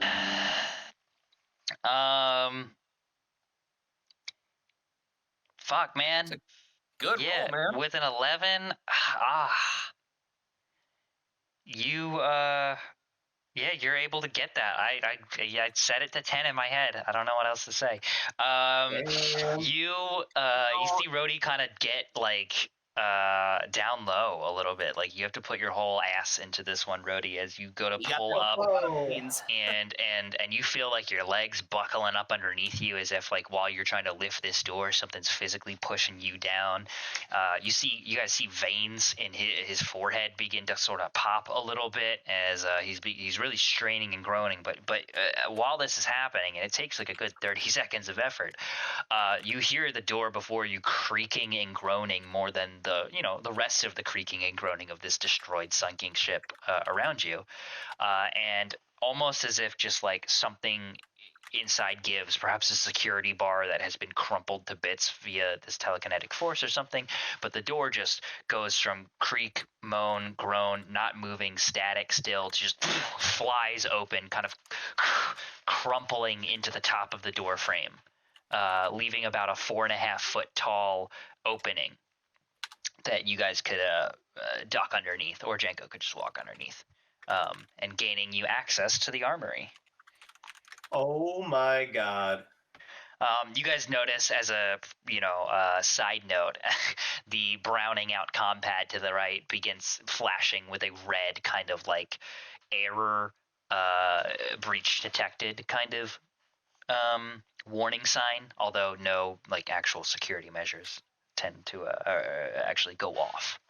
We should like make this quick, dude. Someone might hear this. Weevil's face does like the fucking stylized anime, like big mouth open, tiny eyes with a big like sweat droplet on his face, and he just says, That may have been the coolest fucking thing I have ever seen. You have to show me how to use those magnets. and then he's going to follow the rest of the group.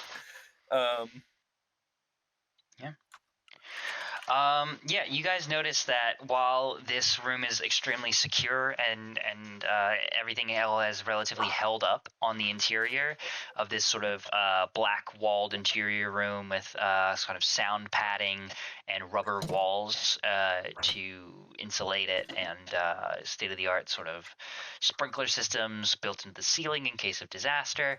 Things have obviously been thrown around just because of the gravity of the situation, but a lot of things are in a solid shape. Off the bat, you guys are able to spend the next 5 minutes kind of just gathering the resources that are available that aren't banged up.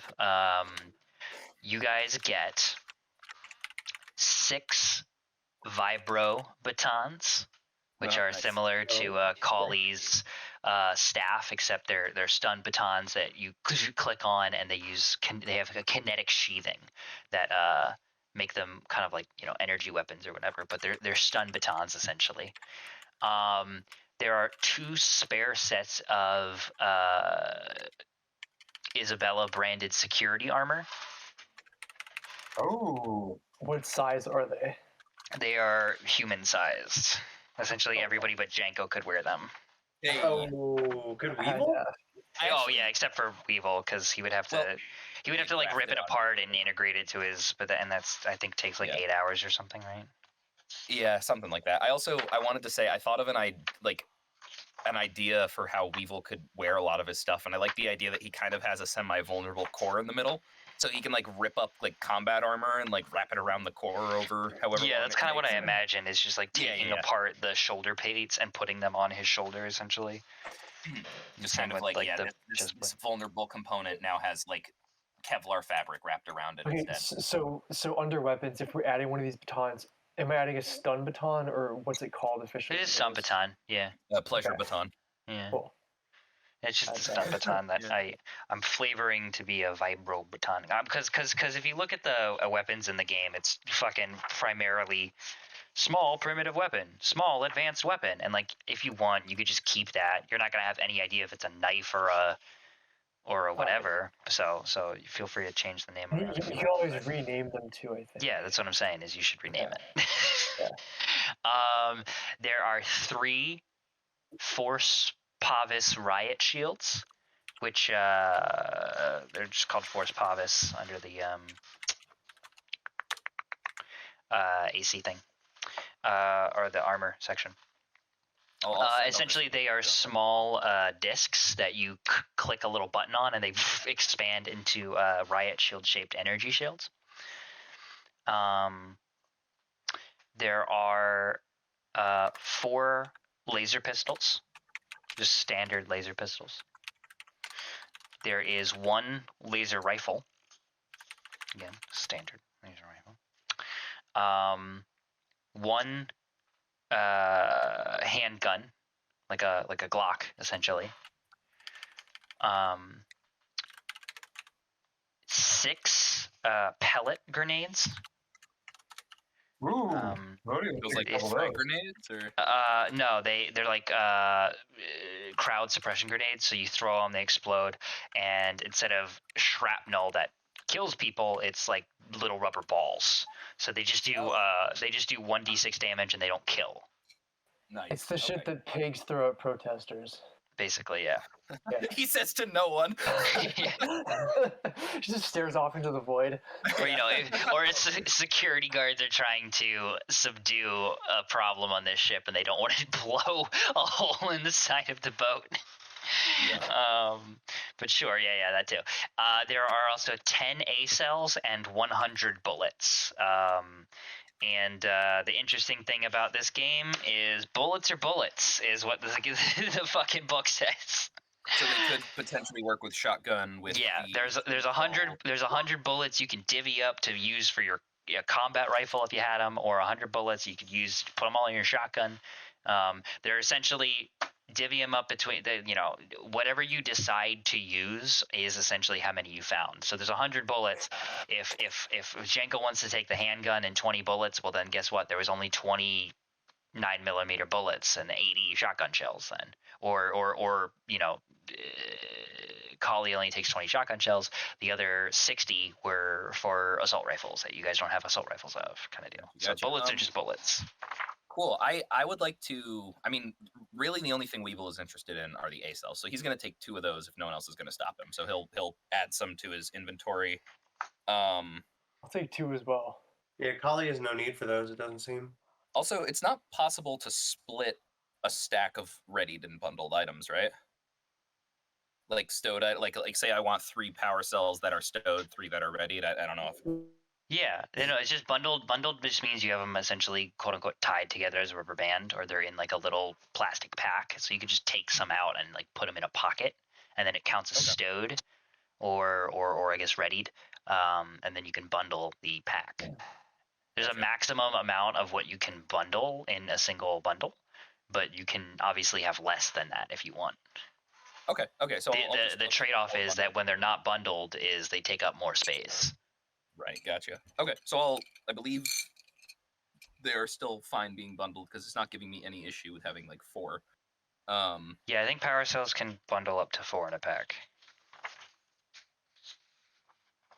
I mean, I think the game's gonna let you put as many as you want. I think you put 99 bundled power cells, but there's like a rule. Oh fuck! You got 99? Let me add that. Yeah, there's a little rule book, or there's a rule in the book that says like you can only bundle about 4 at a time, I believe. Gotcha. Okay. Right.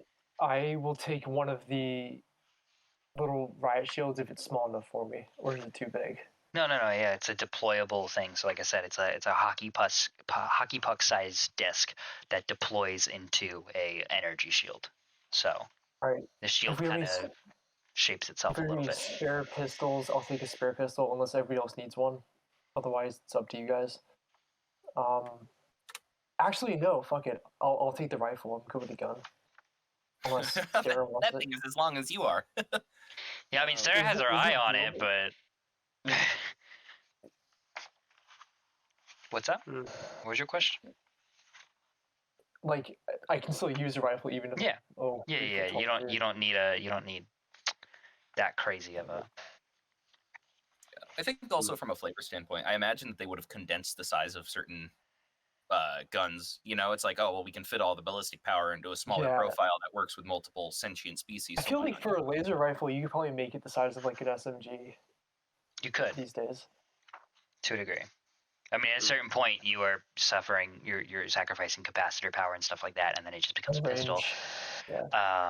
But they're not. No. Yeah, the only thing like is gonna be like armor. I think is gonna like you're not gonna have any huge issues because like even like a heavy weapons like you have to mount humans have to mount those on things anyway. Like you can't just hip fire a Gatling gun in this game.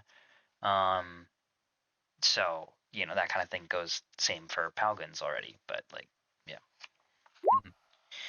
I just put in the chat what I take. Have we given out the? I'm curious what Michael says because Collie would totally take a shield. Yeah, there's still 2 more. Yeah, Collie will definitely take a shield. And at the risk of making you repeat yourself, Alex, what was the vibro baton counting as? 6. Stun baton. Oh, okay.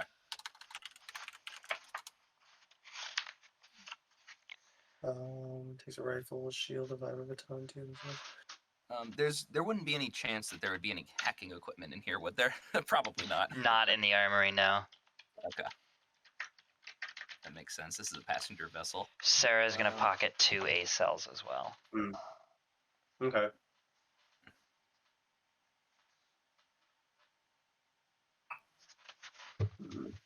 Okay. Let me read this. Are these guns loaded, or are No. they just? No, they don't keep a bunch of loaded guns in the armory. You guys hit like a little bit of space turbulence and just everything in the army just starts going off. Why do we load all these with the safety off? World's most incompetent security chief. Yeah. Is it like this? It is like that. Yeah. Yeah, okay, so that leaves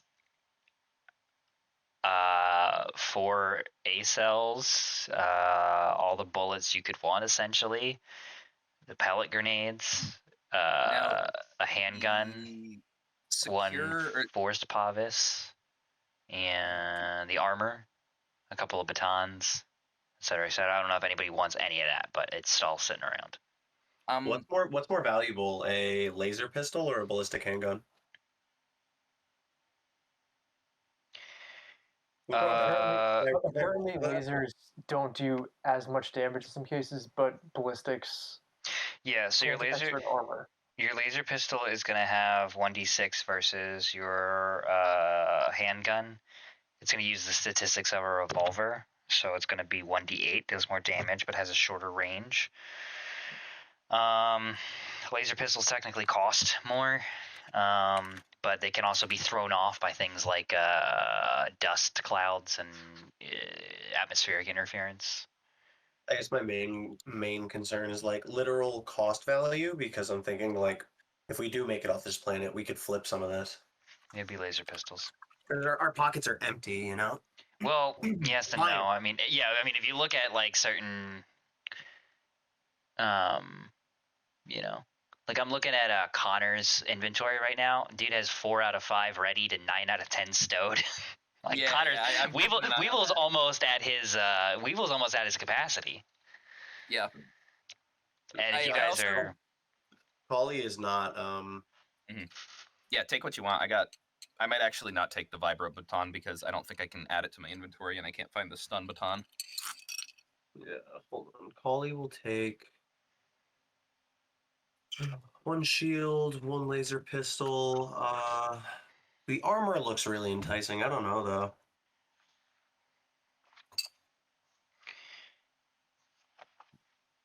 Forget if you said it doesn't.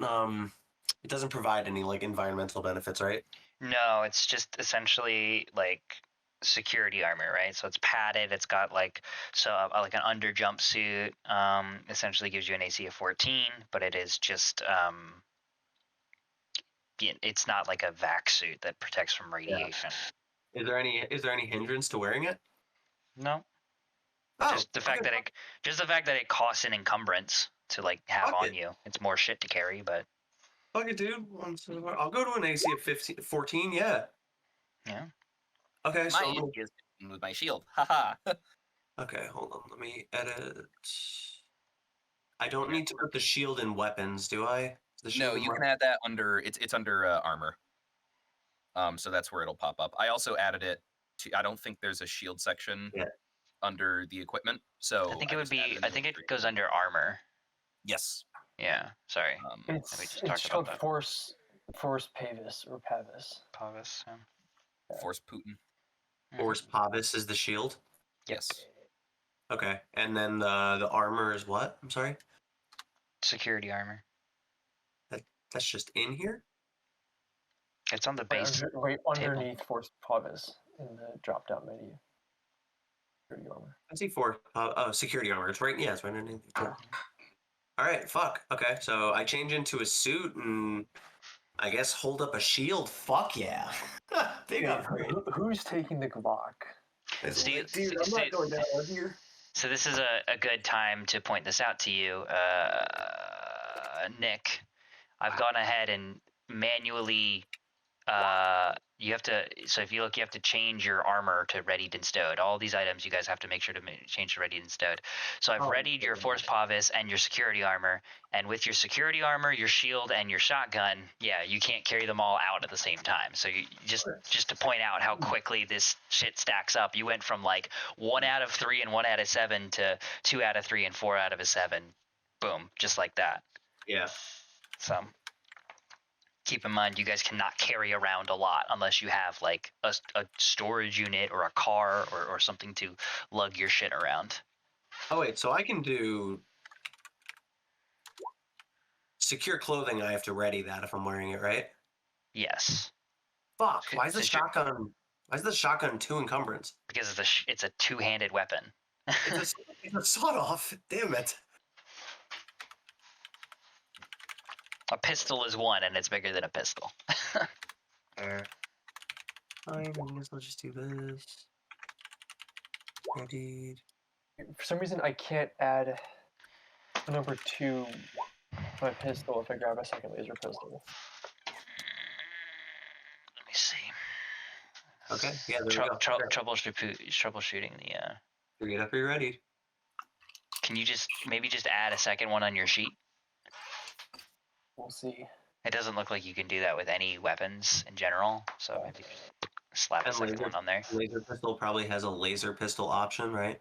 Yeah, so you take the option again. Yeah. Yep. Yeah, we're good. Okay, I added all the stuff that I want.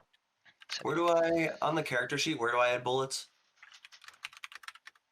Under equipment, I'm pretty sure. Okay.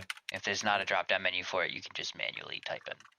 Oh, ammo 20 rounds or ammo missile. And you can manually add the amount in if you really want. Probably just change the name of ammo 20 rounds to ammo, and then just put the number of rounds next to it, and then bundle them. Where? It's under equipment, man. It's 4 drop-down menus. One's for armor, one's for weapons, one's for equipment. Yeah, keep in mind, Michael, for example, you as well, you have to ready and stow your armor as well.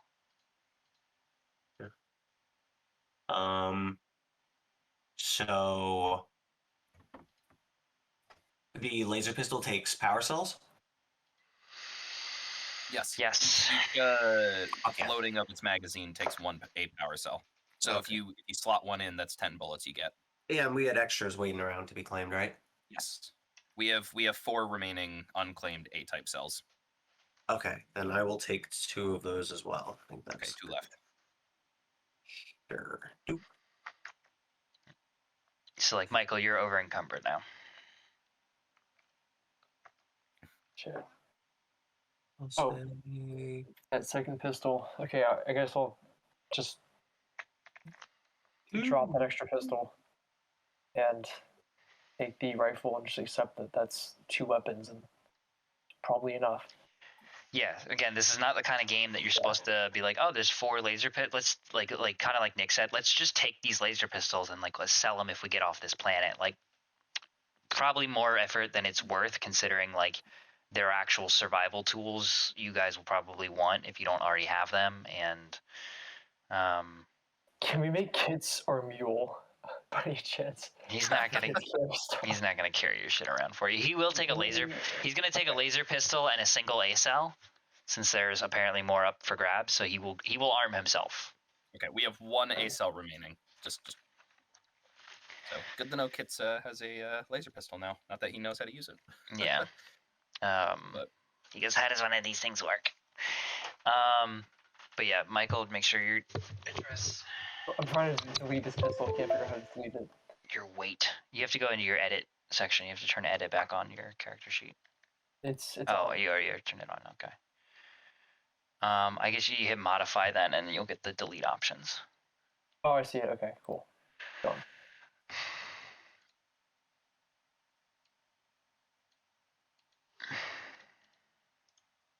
I think I'm good.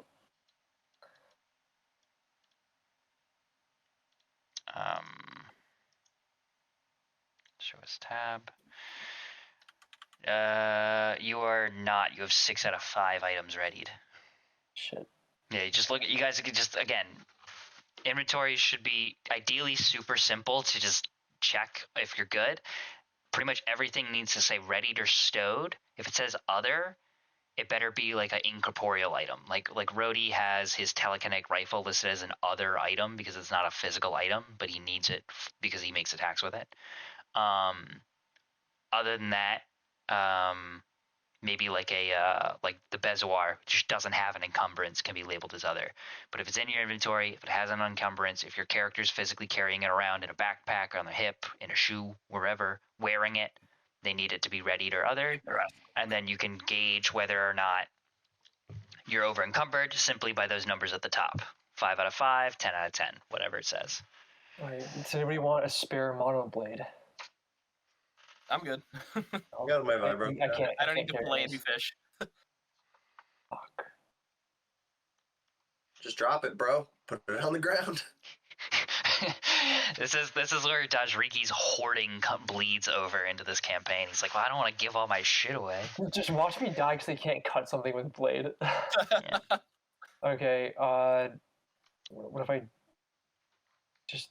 That's what. Yeah, I mean, it's an interesting thing. You're carrying around a laser rifle and a laser pistol and a stun baton and a knife.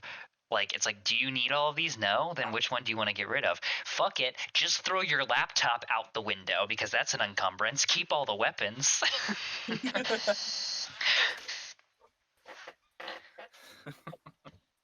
Shit, this is all like LimeWire Alright, download. I guess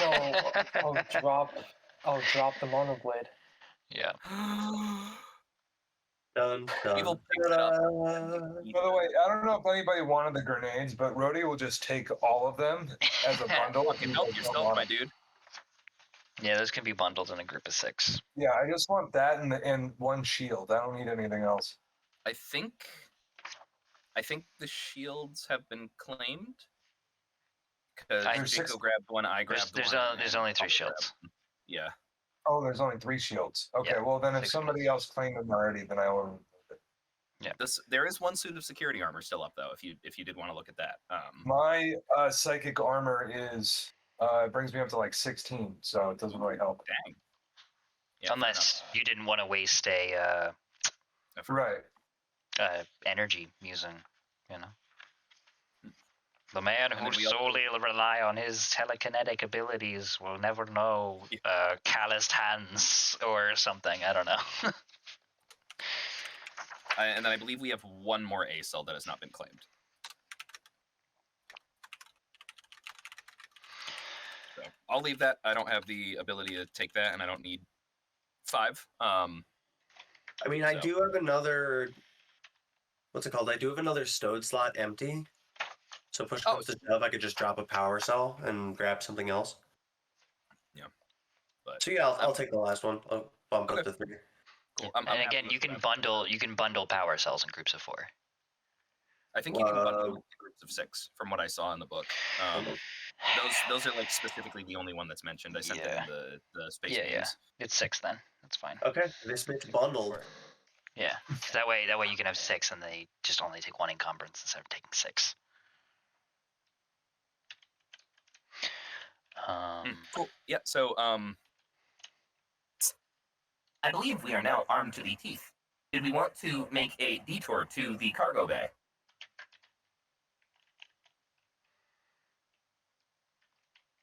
Like, yeah.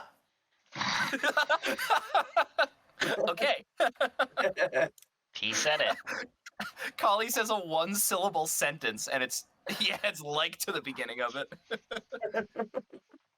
Wait, so Connor, did you grab that extra monoblade or no? No, I leave that. Okay, cool. It's on I'm the not gonna ground. take it. Let's go to the cargo bay. Do that. And barring other unforeseen circumstances, that should be open. Yeah, you guys spend a solid Unless 5-10 minutes breaking down your equipment, deciding what's worth taking and what's worth carrying. Also the cafeteria. I don't know, whichever's closer. And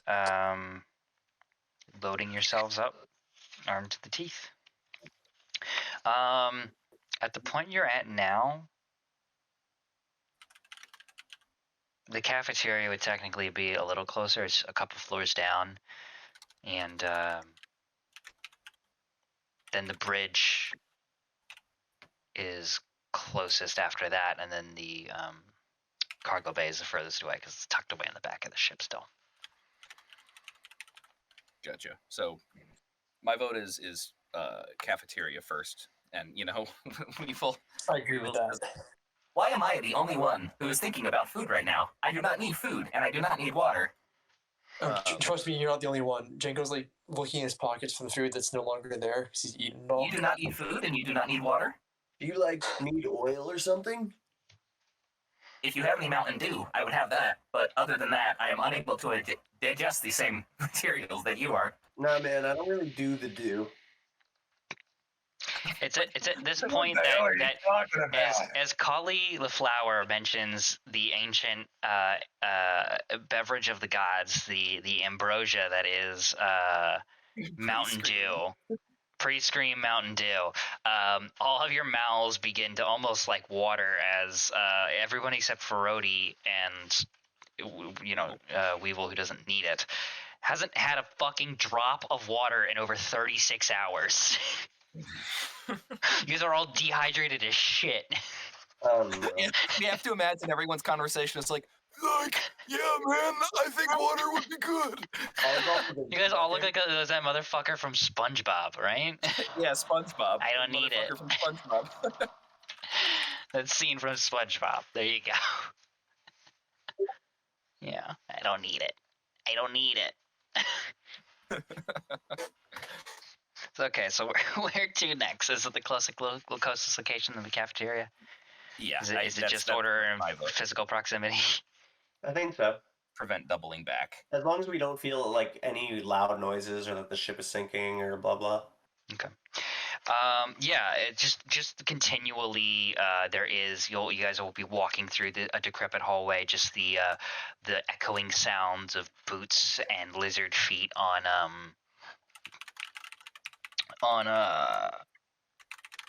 cold steel bouncing off the metallic walls. Then suddenly something will groan and creak, and maybe you guys all stop for a moment and be like, is this it? Is this the final death wail of the... No, okay, this is just the everything shifting as you continue on. And you make your way down a couple of floors again through this dimly lit, decrepit ship, and you come across the grand dining hall, the Isabella Food Court entrance. It is sort of a very large open archway that has like giant sliding metal shutters that come together in the middle. They are currently open. And you see that, in fact, not only are they open, but like they're unable to close. They're like misshapen and bent out of shape from the crash. So they're wide open. You have a very standard retro style checkered floor it's just gray and darker gray. It's not like diner red and white, but with a vast array of tables bolted into the floor, which are luckily still in place, creating this like obstacle course of walking around them at this 30-degree angle, slanted to the right, as well as a variety of food stalls and stands that are built into the outskirts of this, which each have individual kitchens that kind of conform in a giant U-shape and interlink behind the scenes. So you could easily kind of like, if you go into the kitchen of the Panda Express, you could just walk around the outskirts and get to the other end of the food court that way. Space Arby's. Space Arby's. It's definitely not real roast beef anymore. If it wasn't before, it certainly isn't now. But yeah, you see a variety of shut down food establishments. Not a lot is going on the outskirts of this place. As you look around, it appears defunct, destroyed, and deserted. However, the good stuff is probably back in the kitchens. Yeah, I mean, if Weevil sees a door for the kitchen, he's gonna point to it and start making his way over there. Okay, as we go over there, Janko's gonna try to listen for the sound of alleged cannibals, because I feel like the kitchen would be a good place to start if I was starving in the desert. Yeah. You listen to the walls and you hear one disgruntled cannibal just yelling. There are how many fucking people in their fridges? What the hell is that? What roast beef? It kind of looks like people, but it tastes nothing like people. And asparagus. Oh no. What? Impossible burgers? Yeah, this is bullshit. Impossible, man. For your vegetarian cannibal. I can't believe it's not dude. Yeah. No, you look around and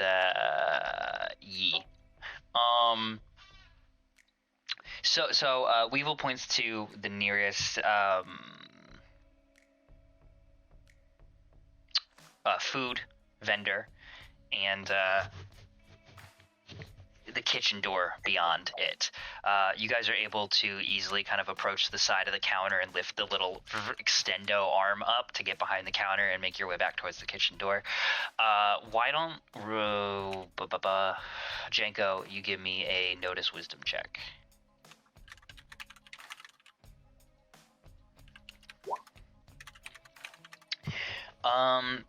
You don't hear much, and as you go to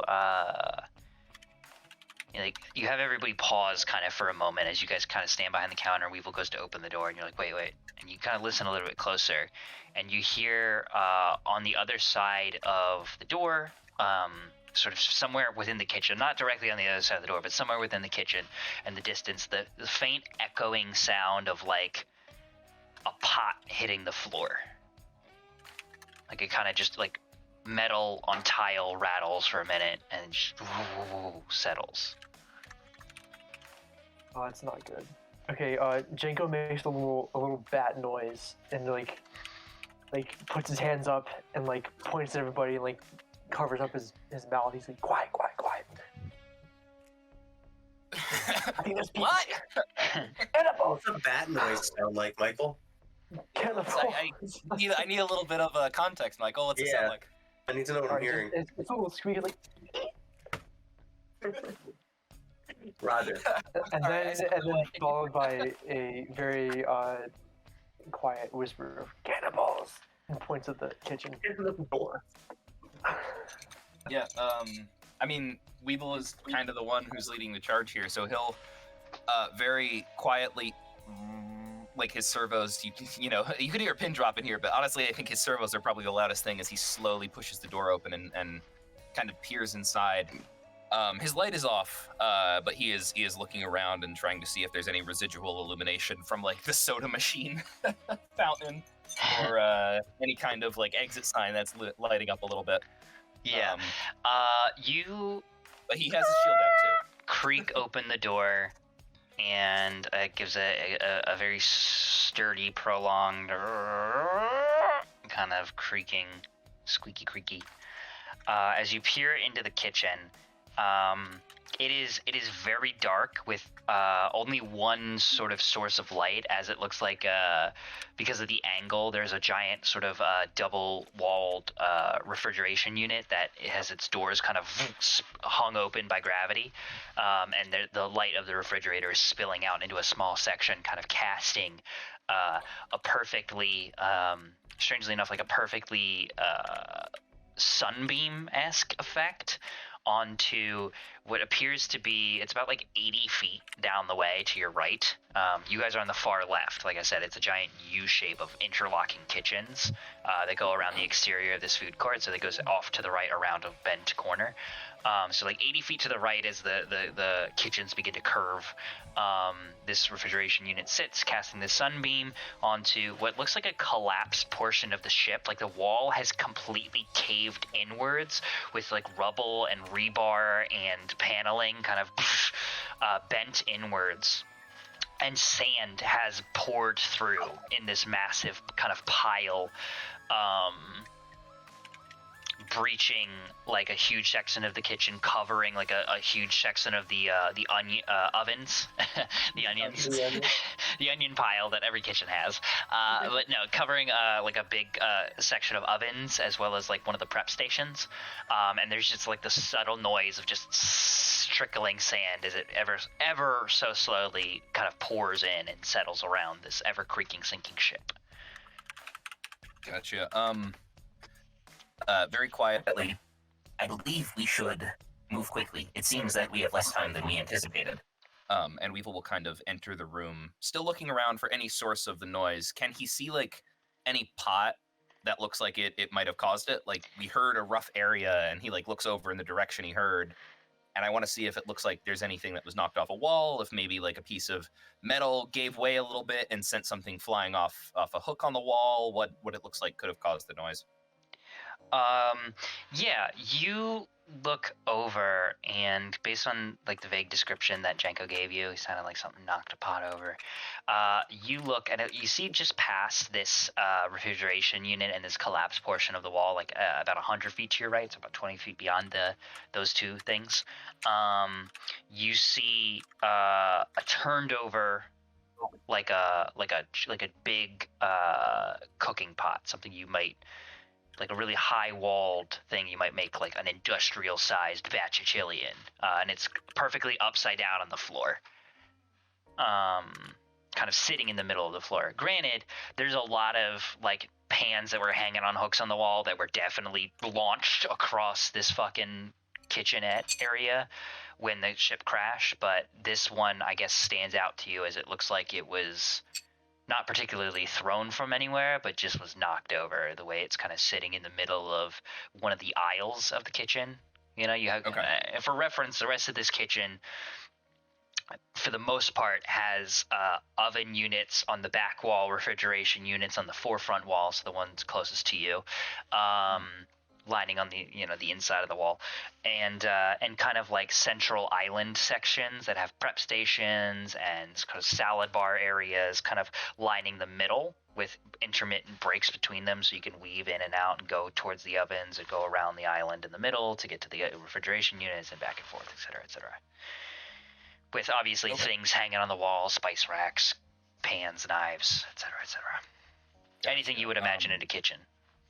Yeah, Weevil points at the cooking pot, and he says, I believe I have found the source of the disturbance. What is the recommended course of action? Let's make some ramen noodles. I do not believe we have time to bring the water to a boil. I think we should, hide until we know how many there are. How many what? Grains of sand. What? Are there fucking enemies? No, we just heard a clatter in the kitchen and found a pot. I think it was like maybe sand coming in through the gap. Oh, I was like, Like a okay, damaged area. okay. Not necessarily. This thing looks like it was Due to the All right. trajectory of the pot, I believe it may have been something subsequent to the sand. All right, Janko's gonna stealth in anyway just to be safe and move towards the closest food container, like a shelf or a fridge or something, and just start trying to make lunch, I guess. You're just gonna make yourself a meal right now. Yeah. Just fucking make yourself a BLT. John sandwich out. Yeah, Janko moves stealth. Give me a sneak dex check as Janko, you see, kind of creeps in the gap between Weevil's leg and the door frame, just slinks right in there, takes a tight right turn to get to the nearest right hand fridge, and just kind of pops it open. Cool air breezes onto you as he just begins pulling out deli meats and tomatoes and like things to make a sandwich. With one gun kind of just casually aimed off to the left, his right hand just grubbily grabbing at food in this fridge. You make your way over to like the middle island thing, very quietly making this sandwich, and you hear Weevil sees. You hear kind of a very subtle kind of scraping noise of something on tile. Weevil, you see the bucket, the upturned pot, kind of slide across the floor a couple of inches. Okay. Is I'm curious if Are mice a common occurrence on these ships? I asked that to Janko specifically.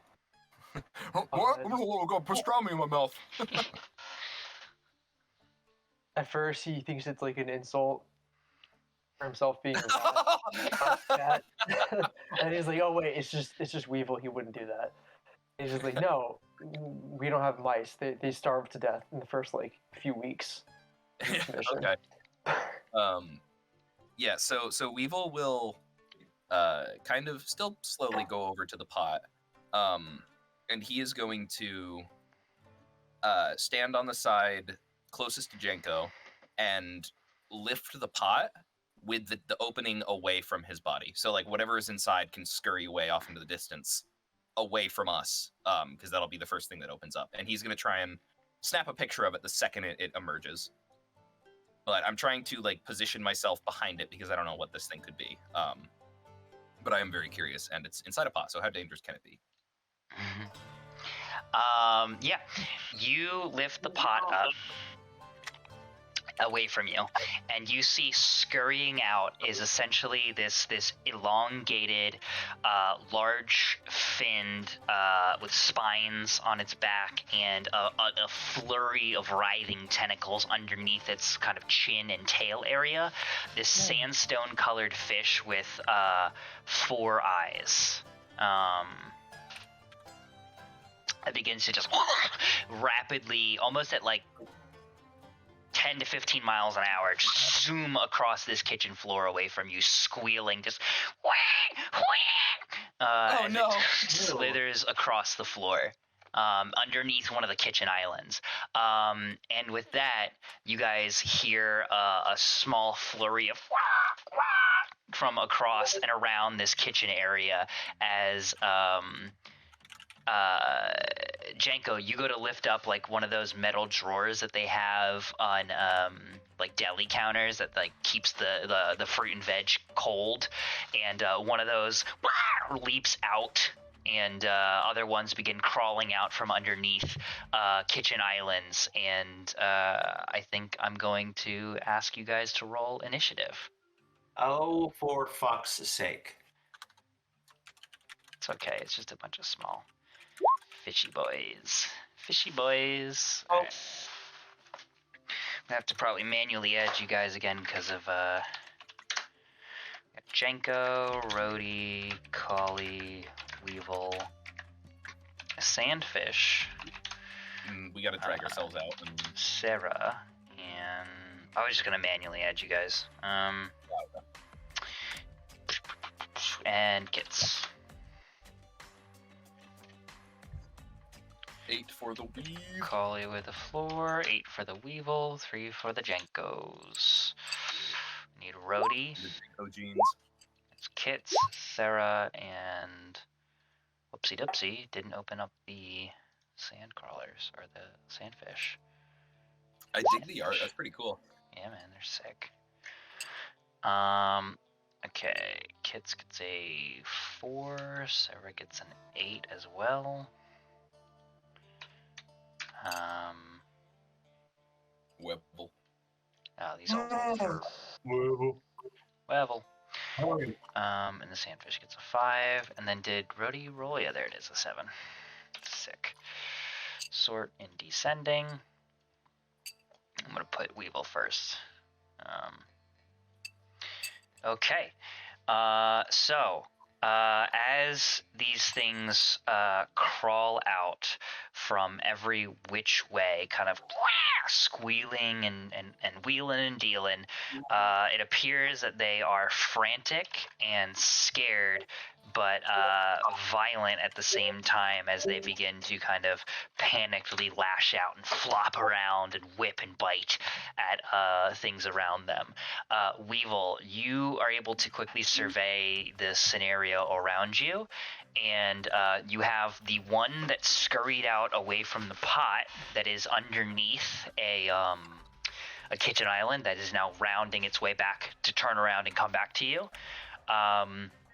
You have 2 that are crawling out of the giant sand pile to your left and about 10-20 feet back behind you. You have the one back about 60 feet that is crawling out of the refrigeration unit Jenko is messing with. And you have 2 more crawling all the way back to the left, closer to where Kali, Kits, Rhodey, and Sarah are, back near the door. They have 2 crawling out from underneath one of those kitchen islands. So 1, 2, 3, 4, 5, 6 in total. Gotcha. So I guess just to confirm, it sounds like the one that's closest to Jenko is the one that's most at risk of like within spitting distance of him, basically, because he was fucking doing a Shaggy. He's like, man, I'm so fucking hungry, and like this thing is like sneaking out of the fridge behind him. Potentially, yeah. Okay, so I'm gonna go for that one because that's the one that seems to be menacing one of the group the most, and I'm going to attempt to shoot it with my laser pistol. Okay. You turn around, laser pistol comes out the finger gun, and that just hits. Hey. So that is one bullet. You obliterate this thing with your it lashes up, plops on the cutting board.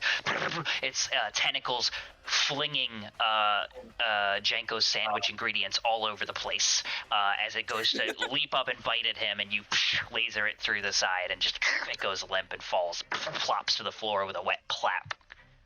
I like the idea that he's turned around with a sandwich in his hand, and the blast fucking shuffles the sandwich like a deck of cards and just sends like lettuce and tomato flying everywhere.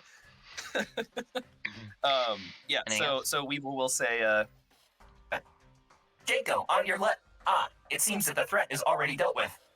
And he kind of cheekily turns around and begins training his aim on the one that first scuttled away from him. But he can do nothing else right now. So I am just attempting. I'm gonna move like 10 feet or so that there's an island between me and any one of these guys. So that like I'm not within range of like a convention of these things when they eventually descend on us. Yeah. Okay. You guys, you hear Jenko, you hear Weevil's smart remark over a chorus of "Whaas!" Sarah is up next, and she is going to just yell, "What the fuck are these things? Oh my god!" and fire a shot at one of them, blowing it to pieces. As she kind of retreats towards Jenko and Weevil in that direction, closer to Jenko, away from the rest of you standing in the doorway. Yeah, that's her turn. Getting ready. She hops up on top of one of the islands to like kind of like get these. Oh god, I don't want any of these biting my feet. Rhodey, you're up. You're in the doorway with Kits and Kali at this point. You have one of these sandfish to your left. One is way down the way near Weevil, kind of, but like it's about like 90 feet away from you at this point. And you have a couple more crawling out of the sand pit collapse section of the boat. It's about 60 feet up and to the left. Cool. I think what I'm going to do is engage my telekinetic armory, of course, so that now I have 3 for the scene. I have 1 committed, so 1 for the day, so I only have 1 left. And I'm going to use that instead of the rifle. I'm gonna use the brass knuckles and I'm gonna punch this fish. Okay, you that close the fish. distance as you hook a left and go punch the nearest fish as it squirms towards you. Falcon punch. Okay. And no. She says, "Yeah, you Dude, that's so funny. I love that. you bring your fist down onto the top of this thing, and without even making physical contact, there's just like an explosion of force that cripples this thing's spine and turns it into a pancake that explodes with this dull green blood. You see, Well, there we part of go. it gets on your the tip of your shoe and begins to eat away at the leather a little bit. This thing's blood. Ooh. Acid blood. Interesting. Okay. Next up are the sandfish. The other one, the one out near Weevil, furthest away from the rest of the party, is going to slither back underneath the island and dart up underneath to bite Weevil in the feet, as it is able to cross the distance much more efficiently, being a rodent-like creature. As it gets a 13. Not hit. I have my shield out. That's a 15 it needs to hit. Nice. Yeah, you just jam the That would shield. have fucking killed Weevil. you jam the shield into the ground, and it's unable to get around for the time being. You flick it back underneath with a flick of the servo in the wrist. It goes flying up underneath the island back the way it came. Unfortunately, another one is going to split off from the sand pile and go to attack you as well. Oh, come on, Weevil. Coming up from the other side. Yeah, that hit. Oh my god. Yeah, at the same time, as Weevil flicks this one off and maybe looks over to the rest of the party for approval, you guys see one use its tentacles to leap off and kind of just barrel into Weevil's, like, his back hip area, where one of the servos is, and just bite in, and you just hear sizzling as Weevil's, like, left servo kind of, in his leg kind of gives way, and he goes down. Oh, that is very unfortunate. This hurts a lot if I had a nervous system. And yeah, he collapses. Another one, the last one is going to break off from that one, crawling out of the sand pile and zooming its way over to Jenko. It again slithers up under one of these islands from Jenko's sandwich station and goes to bite him in the leg. With a 15. I think that doesn't hit if you have a shield out. Got I a don't know. shield up, but I think the AC is actually 15. The shield. Is that? I thought it was like It's- 15 plus 1. The force province is Yeah. 15. I think it's just. Oh, it's a 15 / a +1 bonus if your AC is already 15. I see. So 15 is going to hit you then. Yeah. Okay. So 2 damage as it kind of bites into you, and you feel this like acidic sting from these like tiny rodent teeth that sting and burn way more than they should like actually hurt. But assuming you're still conscious. Still conscious. Yeah, you're able feeling to ugly. kick this thing off with your other foot, and it goes flying across the room. Kit is up next, and he kind of just screams out in panic, and is going to take a wild shot at the one that's still in the air after you kicked it off, Jenko. He just like makes a mid-air shot of this thing as he closes his eyes, so he's going to get a -2, and he shoots this thing out of the air. It explodes into guts. Landing on a cutting board and sizzling through as he goes, oh god! And like the little pew. And then Kits is going to get the fuck out of the way, and he shoves you into the doorframe, Collie, as he runs back into the main food court area. Collie, it's your turn. Okay. I think I am going after seeing all this. Oh shit, dude! We're like being attacked. It's hard to do that voice and be serious. I think what Colin would do is he has a shield as well. He has a shield, his armor, and a vibro staff readied. I think what he would do is make his way to Weevil and probably try and protect him from whatever is fucking killing him because he's now down on the ground. Yeah. So you Weevil's You see the devil. Weevil's pretty deep in the room, kind of like we established. He's like 90 feet away from the door, and you are still kind of posted up near the door. So you can essentially hop over one of these kitchen islands and start making your way towards him. And you see this thing, this little fish that is like biting into his leg. And Weevil's just kind of on the ground, kind of stumbling around, grasping for things. But you're not going to be able to physically cross the distance. You can get like a third of the way there with your standard quote unquote movement, and then you could like dash to get 2/3 of the way there. But unless you have a ranged weapon that you would want to hot swap for. But I think that's dangerous because I could just shoot Weevil. Oh no! Yeah, like I have a laser pistol, but I am not good at shooting. So yeah, I don't think that's a good idea. I'll make my way there, and if I can bat some or scare one off with the vibro staff on the way, I will. Sure. Let's just say while you're running up this way, you're just like, hey, and just banging on like the kitchen countertops and stuff. Kind of like, I don't know why that reminds me of the scene from The Breakfast Club where Bender is just like banging on lockers, yelling. But you can give me some sort of intimidation check. I think we'll go with. Sorry, I always forget all of the skills in this game sometimes. I would take.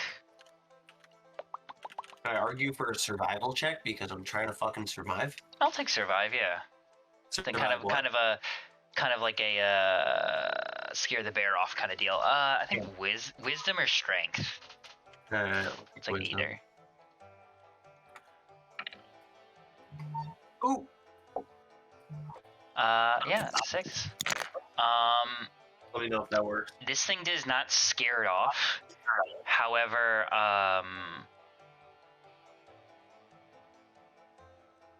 it's gonna get a -1 to, or is it a +1? Okay. Can I re-roll that because of? Actually, I might want to save that. Yeah. Okay. Yeah, It's gonna get a debuff to its next like morale check that it has to make on its turn.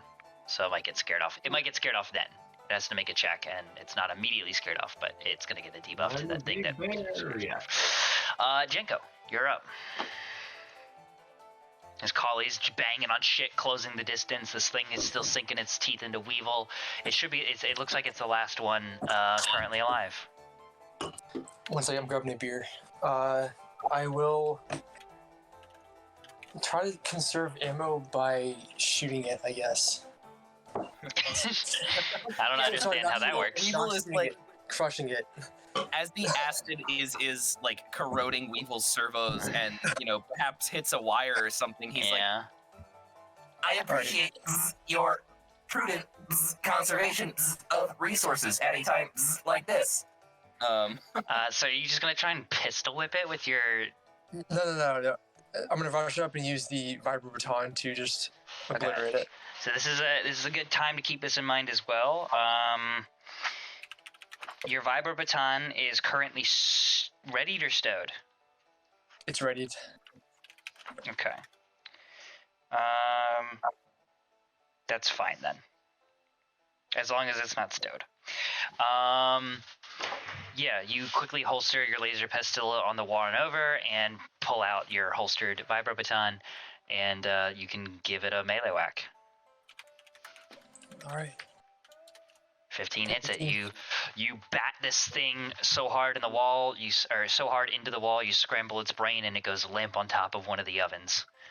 There is an eerie silence, followed by a weird moan of the ship and a couple of kind of servo creaks from Weevil. Yeah. As Who he wants is to? Now, I have some spare parts in the lower left compartment on my back. And he's going to kind of plead with Jenko to take the initiative here as the mechanic and kind of try and get him back on his feet so he's not at risk of dying. Yeah, Janko jumps in, grabs the spare parts, and tries to make a fix check if that's what's required for him. Let's see. A tech can jury-rig badly damaged VI in the field and heal it with spare parts at the normal rate and speed. I assume it's like a... Actually, yeah. VIs can be healed with spare parts in the work of someone with fix 0 skill. Okay, yeah. Yeah. Okay, so I believe, yeah, he needs to make a fix check. Alright, which modifier... I feel like I could do intelligence for this one. So. Yeah, take intelligence. Okay.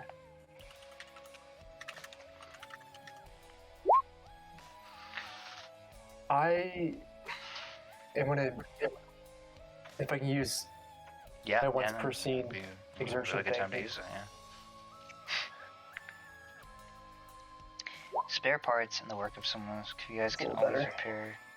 It doesn't have, weirdly enough, this is the other thing. It's, because I'm looking at the VI section right now, and it doesn't have like an equivalent where it's like, hey, without medical equipment, it's a DC 10 to heal a human. But it just says here, healed with a fixed skill of 0. VIs can repair themselves without the requisite skill. I almost wonder if maybe it's like, it doesn't require the skill, but also that doesn't really sound right. Oh, like it doesn't require a skill check, yeah. Like it's just like if you have that, then you can do it. Because it does say VIs can repair themselves no matter what, if they're not incapacitated. Yeah. And if they are, do they? I guess they. I mean, that's the thing is, do they not need to be stabilized? You know what I mean? They're immune to blah blah blah. They do get a blah blah blah. They can be broke blah blah blah blah. I'm gonna say it's like a base.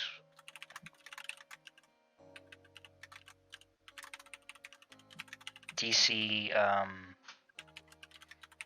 It's probably like a DC 8, right? I was about to say an 8 because it's not as good. It's not going to be as good as a Lazarus patch kind of deal for a human, but it can't be as hard as no medical equipment either because there is no medical equipment for. I'm gonna say like the equivalent of if it's a 10 if you don't have any mechanics tools on you, but if you have something like a meta tool like you do, Janko, then it's lowered to an 8, and then if you have like something more advanced, which I will figure out at a later date, then it could be lowered to a 6. We'll come up with an equivalent, but an 8 is definitely good enough for now. So with the 9, you are able to stabilize Weevil's servos. You kind of clip like a cut wire that is it's been pierced by this thing's teeth, and it's like he's like leaking cooling fluid. You like cinch that off, repair it, weld together a couple of torn sort of connectors and plating pieces that reconnect some of Weevil's circuits and make his sort of hip servo in working order again, as he's no longer leaking kind of cooling fluid and electricity. As I believe you get, what is it? Is it your level back in hit points, Connor? I think so, after 10 minutes. Okay, yeah. But it specifically doesn't say for VI, but from what I recall you mentioning earlier, yeah, it was your level after 10 minutes and you're still critically injured, but in this case it's... VI's character level, and it takes 15 minutes to apply. Yeah. Yep. Cool. So yeah, you're gonna... You take a breath back, sweat dripping in your fur from all the intensive soldering and whatnot, Janko. But after 15 minutes of work, you lean back and Weevil is stable off the operating table and has, I guess, just 1 hit point, which is max hit points for you, right? Yeah. Well, two max, but I do now also have the critically injured condition. Basically, if I get hit again, I'm done. Weevil is he disintegrates and like you hear the Lego breaking noise and he's just gone. He's gonna drop all his rings. Does he have a way to like consume stuff? I know he can't eat, but is there any sort of like intake that Weevil has? For what, like food? Just for anything. I'm just asking a question. Does Weevil have a butthole? Is there a fuel? I for can only butt like, chug. battery intake? Does he have like the equivalent of like the old timey prospector pajama butt flap, but you just shove coal in it? Yeah. Yeah. Oh my god. No, I mean he's got an intake. Like he has a interface port. Like he's got. I know you've played Cyberpunk, Dylan, so you know like that basically head aux jack. cord in V's wrist. Yeah, it's literally Weevil has that, and that's how he like connects to other machines. He's also got like a couple. He's also got that port on the back of his head that has like a NES cartridge jammed into it. Yeah, and it's like you may have noticed that, but I don't know how much Rhodey knows about like mechanical stuff. But it's like there is a external cartridge lodged into a slot on the back of Got Weevil's you. head that you only see if his head And- if his back is turned to you. And Jenko is like, assuming after performing this fix, is like sweating profusely. You know, probably a little winded. Yeah. Covered in his own cum. Yeah. Yeah. Okay. Oh, So Jake, after it's a good clearing job. himself- So, Rhodey will go up to Janko, who's obviously sweating, super tired, and he's gonna pull out the lube that he got from Andy's lube, and he's gonna say, "Hey, this will fix you right up," and he's gonna like offer to like squirt it into his hand so that he can eat it. And I'm not in the mood now, buddy. I don't roll that way. You don't know that it's lube. You don't know that it's lube. Oh. All you know is that it's a nice bottle and it looks sparkly. So Rhodey is trying to convince Janko to eat this lube. What? It's electrolyte gel, all right. I'm making Yeah, it's an electrolyte solution. It should Yeah, fix this is you the right fucking up. solid water they You give to can patients. check. Yeah. So I think you guys should probably have a roll off. I'll take. Roll to eat lube. Roll to not eat lube. I would say this. For Intelligent. Rhodey, I would maybe suggest like connect talk, one of those two, and for But you like perform talk, like 'cause I'm trying to convince him. I guess I'd take perform. Yeah, and then for Weevil for Janko, I might suggest like a no or a notice, or even a connect as well, to a degree. Just tell you're being bullshitted. Already rolled the no. Okay, no int. Okay, yeah, that's a good pick. With a 4. Okay, So I would Rhodey. do perform what? Perform whiz? probably charisma. Perform charisma. Alright. 6. No. Okay. Janko squirts the fucking liquid onto his sandwich and eats it. Yeah. It's a slippery sandwich. Oh, nice. Okay. It's not bad though. It's just a water-based lube, so it doesn't have a lot of flavor. I'm so glad that he did that as opposed to like squirting it directly in his mouth because Yeah. this is so much fucking funnier. Oh man, I'm looking forward to the sandwich. You know what? You know what, Janko?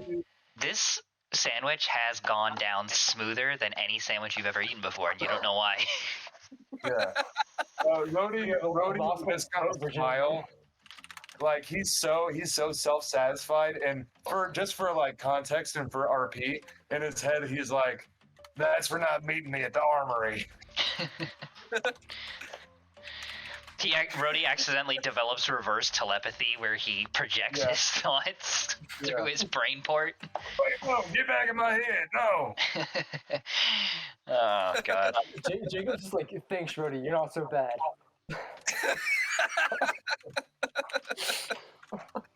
Kits wanders back into the kitchen, gun just raised up. Is it all over? Are we okay?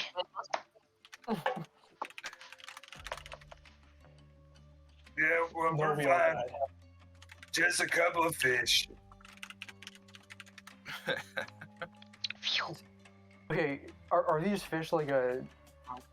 Do we know if it's like an edible fish or is this like a poisonous weird like fucking You- monster? in- Is that blood with acid? Probably not a good idea to eat. Yeah. Oh, that's true. That's true.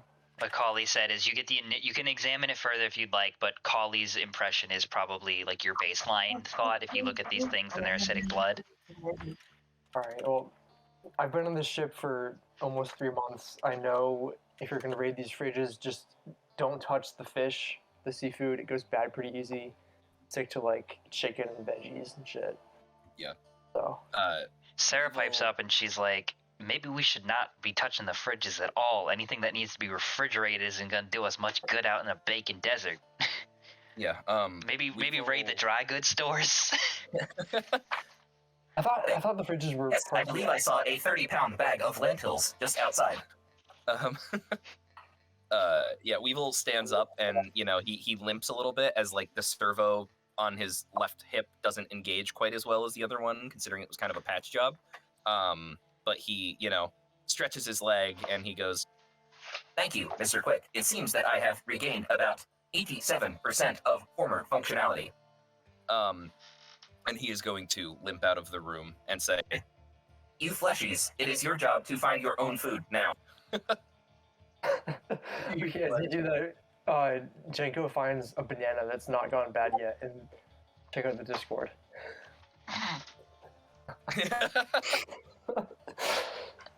Oh my god.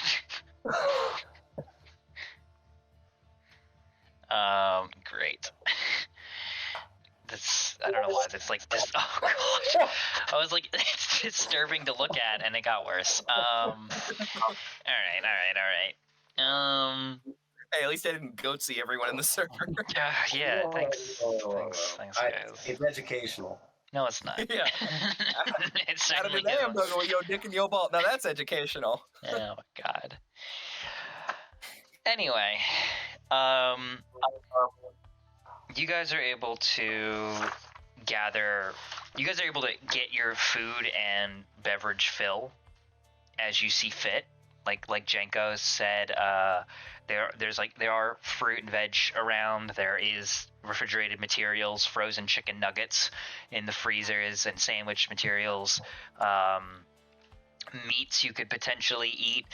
Kit starts just tearing into raw pieces of chicken. He finds a couple fucking frozen pink dead baby mice in the fridge, and he's like, yes, delicious. And yeah, you guys are essentially able to fuel up with actual food for the time being, but then also assemble a variety of dried lentils and breads and different sort of dry goods laying around here. Just a bag of croutons. The saltiest, most dehydrating food you could possibly find. Beef jerky. Some fucking fruit leather. just raw, dry pasta. Things that will. I'm not gonna paint too many too many pictures of what you have to find. You can leave it kind of up to your imagination, or you can say if you want to pick something specifically out. But they have dry goods here. It's a fully stocked kitchen for a variety of things that won't go bad in the desert heat. They have those, right? So you can go ahead and up to your prerogative, you can add rations one day to your character sheets. I believe rations can be stacked up. Sorry, I'm just looking for how much. Dried, if not otherwise available. It doesn't say. Why did none of these say how much they can be stacked up? I'm gonna say 10. 10 days rations, 1 encumbrance.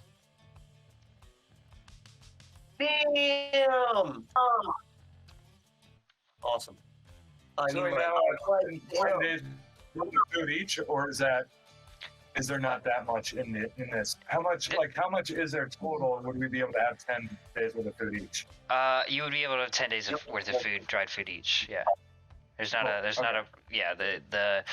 Luckily, as much as was damaged in this ship, the bag of beans that was tossed across the kitchen during the crash is still just a bag of beans. So it's very salvageable, you know what I mean? So there's a lot of dried goods here that you can take on the road to at least sustain yourselves. I think rations only stack up until 3. That's what my sheet is doing. Oh, okay. Fucking tattletale. Hey man, he was gonna notice at some point. if that's what it. I didn't know if it had a hard limiter on it, or like I said, if you could just set 99. It looks like you can set 99. Collie, you have 6 rations stacked up. Well, yeah. But if I add 7, look, my stove goes up to 8. Wait, 1 second.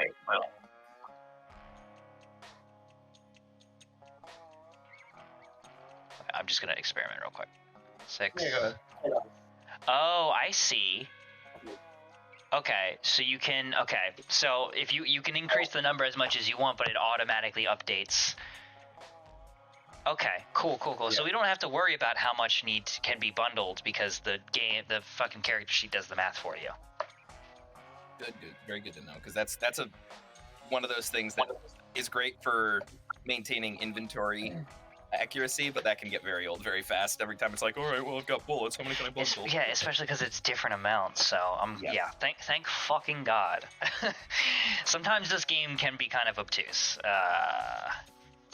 It's written by one guy, so. Fuck you, Kevin Crawford, wherever you are. Yeah, he's probably on the Reddit still. Dude answers all the questions. Anyway, that's a lot of times actually. Yeah. Feel free to add all the rations you want. There's enough for, honestly, as much as you can carry. Then I said 10 because I thought that was a limit that we were gonna set for stacking. But since it's 3, add as much as you want. Add 20 if you want. Yeah. Weevil will call out and say, I can carry some extra rations if someone would like. However, I am not re-entering that kitchen as I believe it may be hazardous for my health. So you fucking bring rations out the Weevil, he'll take them. Like I've got 6 days worth.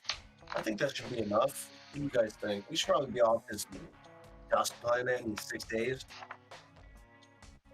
Yeah, you see Rhodey hoarding food. He's got out just like Jenko. I'm sorry, I cut you off. Yeah, I didn't hear what you said. Oh, I said you've got expandable cheek pouches like a chipmunk, like Jenko. Yeah, exactly. Yeah, except his cheeks are on his butt. I'm a biker. I'm used to having things shoved up there. The fuck? I don't know much about bikers, so I just make assumptions. Yeah, that's where the seat goes. The seat goes up the ass, right? Yeah, it's like like one of those like fucking Playmobil dolls that's like hollow and they just slot in with a big peg. Tell bikers stay on their bike. Yeah. Fantastic. All right, you guys stand around the kitchens for a few minutes, gathering your food. Weevil shaking off the dust in the main food court area from your repaired servo. Beginning background running system diagnostics on how you're going to get this fixed from your fragile state. And you guys load up on food, like I said, and what happens next? Is there anything you guys want to do in the kitchens further, or do you have anywhere else you would like to head next, et cetera, et cetera? One thing I'd like to ask Weevil is, like, dude, what do you have in your first aid kit? I think sometimes in kitchens they'll keep some like basic first aid supplies. Yeah, we can look around for that. It's so a med kit is kind of abstracted. Let me find the description quick because I've got it on my sheet. Yeah, it's a loose assemblage of what you would find in a first aid kit, and every time you use it, you roll like a d12, and if you roll a 12, you accidentally use all of something. Yeah. So okay. I sneezed and squeezed out all the neosporin. Yeah. Or like Or like, oh yeah, I'm gonna bandage Collie up, and then you roll 2d6 after bandaging him up, and you're like, I used all the bandages. Whoops, I gotta get more bandages before I can use this med kit on anyone else because I'm out of bandages. Yeah. But you could potentially never run out of anything because it's a random roll, which is an interesting way to do it. Anyway, there is probably a med kit buried somewhere in the rubble of this kitchen if you want to obtain a second med kit, but Weevil has one working one. Yeah, and I've also got the Bezoar, which I do want to, like, I know there's no rule for it, but I'm curious, would something like that work on a VI?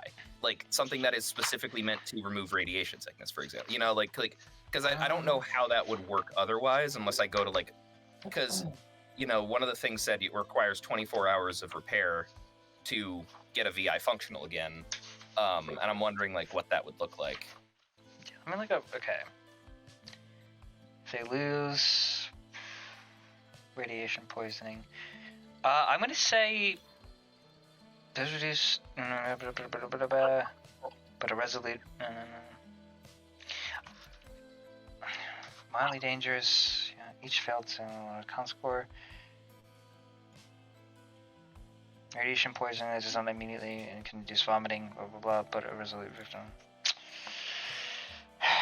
I'm trying to figure out. Non-fatal can be treated. Okay, yeah. So normally you would heal this radiation poisoning with a med kit and an int heal check, DC 10, to restore you guys' lost con points. I'm gonna say we do the equivalent of your automatic systems repair will get your, or not your systems repair, but your 24 hours of self-repair will also remove the decay caused by the radiation. Because you don't have radiation sickness so much as you have, like, eroding parts to a degree. Right. Okay, that's good to know. But I'm still, you know, I guess the trade-off is that I'm still burning through a use of the spare parts, which you know, is still a resource cost. So good to know. Yeah. You burn a spare parts every time, while the med kit potentially is indefinite. Okay. I think is part of the trade-off. You can do more with single use of spare parts, and you can kind of do it quicker, which is the resiliency of robots. If you have enough scrap and enough know-how, you can just keep replacing arms and legs on them. Versus bodies, they need time to repair. But yeah. Cool. All right. Yeah. So we will propose that we go to the cargo hold and then get the fuck off the ship. And he's going to say, Mr. Quick, did I hear you earlier say something about some form of sports car in the cargo bay? It may be valuable to seek out a method of transportation. I am also attempting to locate a radio so that we may attempt to establish contact, or at the very least, see if there are other people in the area with radios. Yeah, and there's at least one rich bastard on this ship, and he bought a car. I don't know if it's in working condition, but it was here. So I say we find it. Yeah, you guys get to the cargo bay, it's been condensed to a fucking cube. Just rammed against the wall. Is a forklift. No. Yeah, no, what Janko said is right, though. There's definitely a rich yuppie with a car here. A very nice one. Cool. And could a grav car feasibly work on terrain like a desert? Oh, absolutely. So they're almost like, tires and... yeah, they're like pretty much made to work on slightly rough terrain. There's we're things they definitely can't gonna look- overcome, but they hover like 10 feet off the ground. So, Also, I have had a realization. I believe that we noticed a large plume of sand before we entered this vessel, and it sounds, according to Mr. Rhodey, like there was at least one other member of a group calling themselves the Fuel Makers nearby. If we are not able to locate a vehicle in the cargo bay, there is a possibility that they have left a vehicle outside. so that's also a possibility. Maybe they left a car or possible, but something. hey, Rudy, how many people did you kill to get back to us in one piece? The One Piece.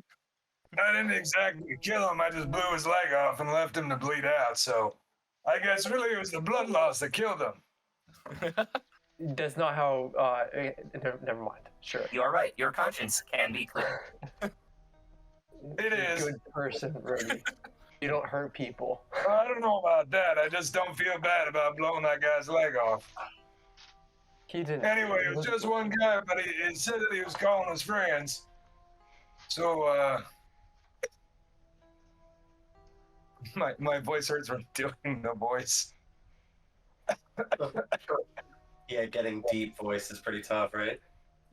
It's just a scratchy part of it. It's just, oof.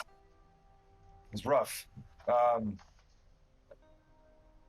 feel Anyway, like I said. I'm just paranoid that they're still in this ship. Like, Well, that guy's dead. That guy's dead, but he did call other people Did he Or at just least call them seemed that way. like It yelling seemed like to he the was calling void, other people. or did he call on like a compad or something? No, it Did was he like really on a call them? compad. It was like he. All right, well, Yeah, I can't I see- didn't see him do it, but he went around the corner and started He was calling out somebody. What? Yeah. He was yelling when he did it. I mean, maybe he was yelling into a compad. You're right, or like a radio, because you didn't see him. But I just want to stress that like he was like yelling when he.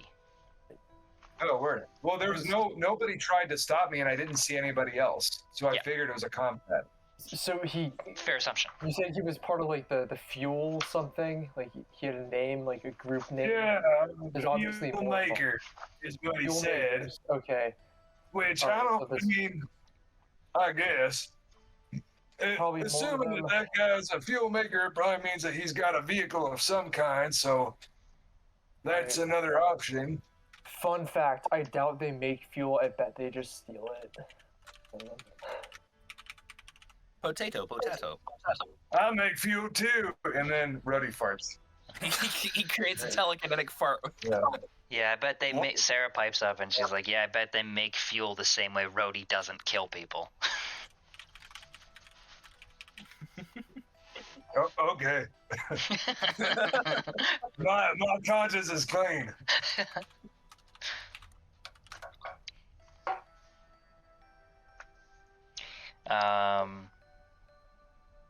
Yeah. Meanwhile, Kit's pacing around in the background, goes, guys, maybe we should get out of here before more of those fish show up. Yeah.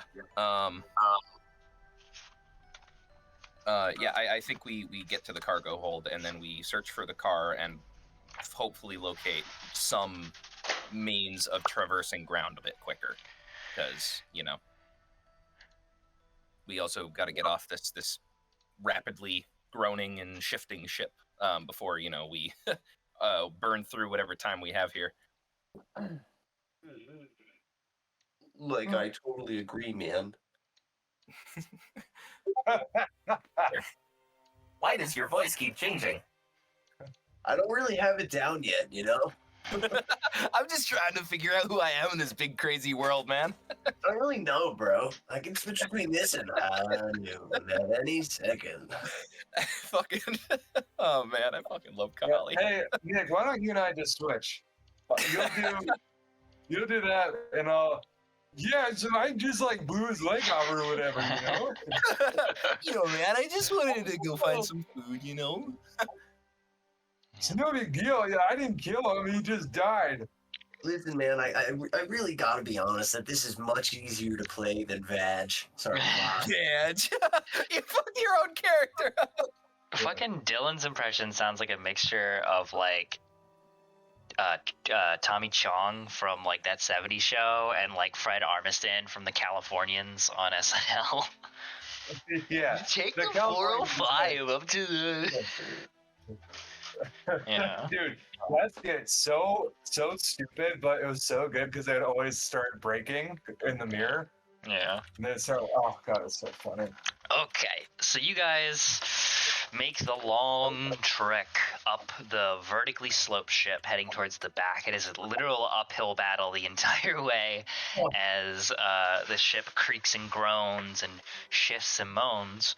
Wires come down from the ceiling and pop at you. Oh shit, you have to sidestep them. Shadows dance in the sides of the hallways as the very dimly lit, partially functioning emergency lights kind of flicker and wave, making sort of like you think there's something moving and there isn't kind of deal. There's lots of paranoid close calls along the walks of these cold metal hallways. But you head down to the bottom floor and to the back of the ship. It takes maybe 20-25 minutes of walking. Normally much easier traversable when the ship is, level and flying, but it takes a bit longer because, like I said, it's more of a hike than it is a walk at this point.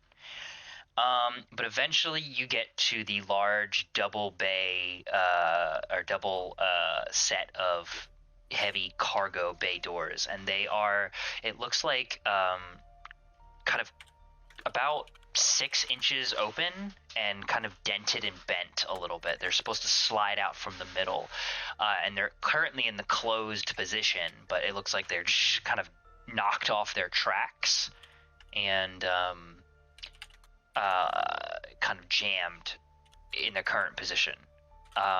Looking through them, you're able to see the sun, essentially, the outside, as you have this massive, imagine like a hangar bay, huge giant arched ceiling that's like 20-30 feet up, and just rows and rows of stuff, crates, boxes, barrels, some of it tied down, some of it bolstered together, some of it knocked all around and not where it should be. There is painted lines on the floor in giant sections to kind of label, oh, this is section 42A, probably tied to an inventory manifest somewhere. And a lot of things have been knocked out of place, including, again, the back of the ship has been pried off during the crash and is presumably broken off and below you guys, essentially, on the ground floor, as this is, again, this part is the most elevated part of the ship, sticking maybe 60 feet up out of the air. You can see a wide variety of loot and belongings and things that you're not able to identify, including, because it's been previously mentioned, Jenko, you're able to ID this as you've had your eye on it for a little while, a bolstered down red sheet that is strangely car-shaped, that appears to be relatively undamaged. They tied this thing down, and it looks like it hasn't come loose of its leather straps, bolting it to the sort of the undergrading of the floor. You also see inside of this giant hangar bay, through this 6-inch vertical slit, large sections of the floor, particularly like a large section in the middle, have given way. They kind of have this like metal grating in different sections that you could actually get up underneath to do things like loop the car to the floor. And something about this part of the ship being partially collapsed to the back has given a lot of structural stability issues, it looks like, and certain floor panels have just like dropped out of the floor to the sands below over time, it looks like.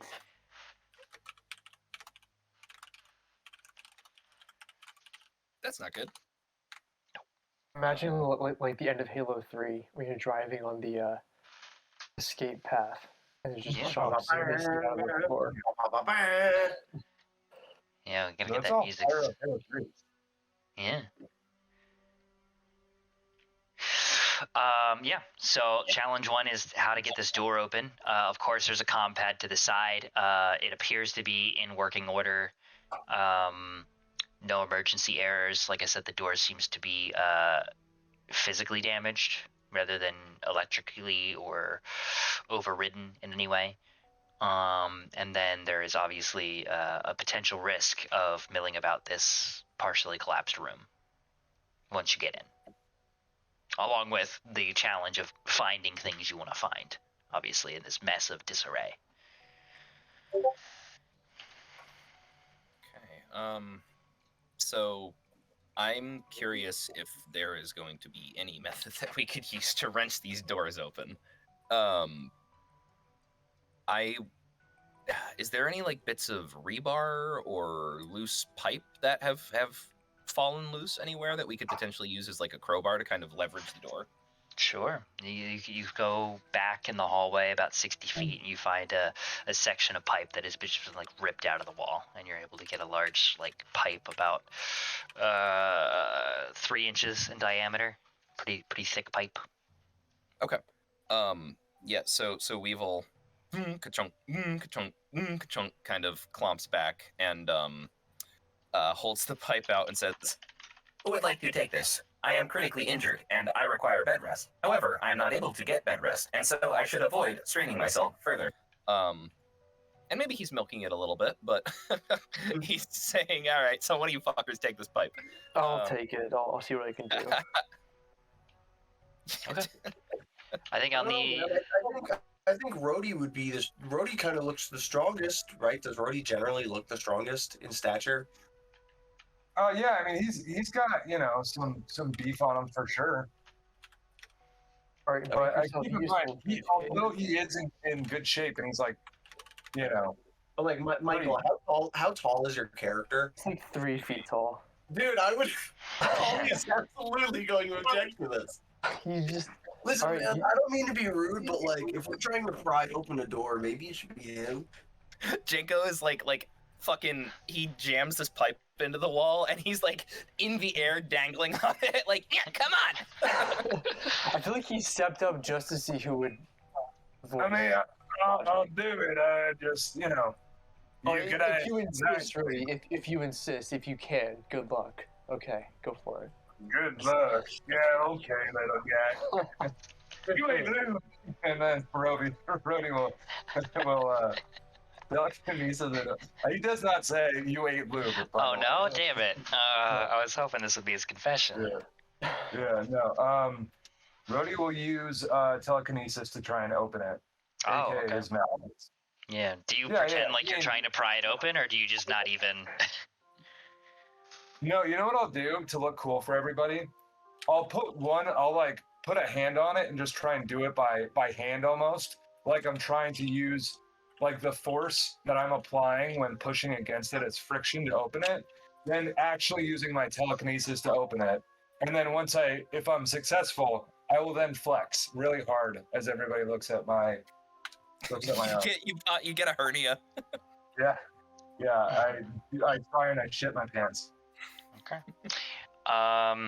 Yeah, I'm gonna say this is a new scene post. As of the killing of the sandfish, this is a new scene. So. Right. Telekinetic armory uncommitted, and you have at least have 1 point then. I think go ahead, give me a general telekinesis check. Okay, do you want wisdom with that?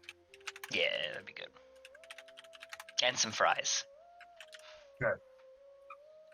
That's extra. Oh no. Yeah, a 9 is able to do it. This one is actually less secure than the armory door, which was fully shut. These are partially open, and they're kind of like more sheet metal-esque rather than heavily enforced iron.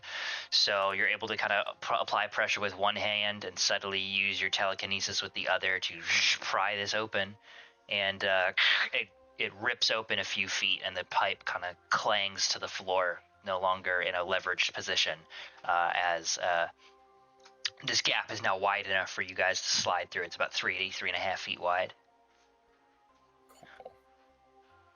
Cool. You were able to make your way into the hangar bay, into the cargo bay. Told you, man. And I climb in. Zoinks. Like I told you, man.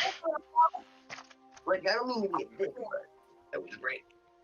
Golly, remind me to show you the old Earth TV show, Scooby-Doo. I believe you would enjoy it. There is a character on there who you remind me markedly of, as well as one who goes quite a lot.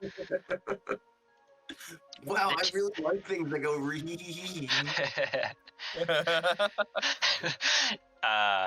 Ava chimes in from over the shoulder. Yes, and he has an adorable furry sidekick, and they love to make giant sandwiches. This is sounding quite familiar. Wait, a giant. Does Ava actually chime in? No. Oh, I was gonna say because she does not have actual access there. I just wanted to point out Janko made a sandwich earlier. Yep. We stray closer from God every day, and a little bit closer to Shaggy. and closer to Scooby-Doo. Yeah, you guys make your way into the cargo bay. There's a lot here, right? There's so much here, and most of it is not going to be of interest to you. Who is like most eager to find stuff? Just Well, I just wanted to narrate something, but I didn't want to randomly pick anybody. But I'll use one of my NPCs. Kits is like, oh, okay, let's get looking. And he runs over to like a metallic crate. And he pops the latches on it, opens it up, and he's like, what? And he just pulls out like just weaves or sort of sheets and sheets of silk. just like fabric. I was trying to find the word because there's a word for like a sheet of fabric that's like specific to fabric, and I thought it was like a ream, yeah, a ream of fabric, not a weave. Reams of fabric. Do anything. No, it was. You have Yeah, many no, wardles of it's fabric? definitely reams. Yeah, like the old elf that we used to play with. We could use that to carve Yeah, out you mean the Remus? sun. Yeah, I mean, well, I guess that's my point. Is there's things that like you could potentially use in terms of like, do you need 100 feet of like polyester or cotton or whatever? Like, probably not. Could you potentially use it for something? I mean, if you want, yeah, you want to make a sun hat out of it, be my guest. But like, let me know. Yeah, let me know what you guys are like kind of looking for, and I'll let you know kind of if you can find it. Yeah. All There's right. a lot of shit here. I would I wanna keep look some for of it, that though. silk. Keep some of the silk so we can make like hoods or whatever to guard from the sun. I'll look for an umbrella. I'll look for obviously the car, which we already found. Yeah, keep in mind a lot of this is not like people's personal belongings, right? So you're not gonna find like a suitcase or somebody packed an umbrella. This is like I paid to transport this to Saragon 3. So like I'm trying to get my car across, interplanetary lines, or like, oh yeah, I'm opening a business and I need hundreds and hundreds and hundreds of piles of reams of fabric, or you know what I mean? So unless somebody's like opening an umbrella store and there's like a crate with 100 umbrellas in it, like you're not gonna find just like small doodads and small things you might want. All right, fair enough. I am first thinking a car is probably what, 5 seats? Four. Okay, so maybe find a second vehicle because we have more than 4 people in our group.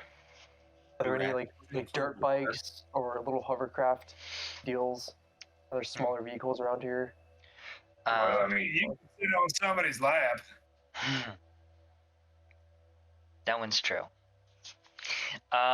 You do a quick on-site perusal, picking out the car you had seen, still bolted to the ground and still in good shape. And you also see the only other vehicle in here, which was like a station wagon-esque grav car, a much less nicer car that has not been given proper security measures, or not as severe of security measures as the other one, and it has been thrown against the back wall and is kind of crumpled up a little bit, and it's definitely of no use. There was not a lot of vehicles on this trip besides some dude trying to get his sedan to Saragon 3 and this rich yuppie who is transporting his nice sports car. And as you kind of look at the one crumpled car, you hear Skits go, "Oh man, my car!" Okay, could we siphon the gas out of it or whatever it uses for fuel? No. Take It out looks the like plutonium. it looks like the gas tank was definitely ruptured when this thing was turned into a pancake, and it has had plenty of time to leak all of its fluids out.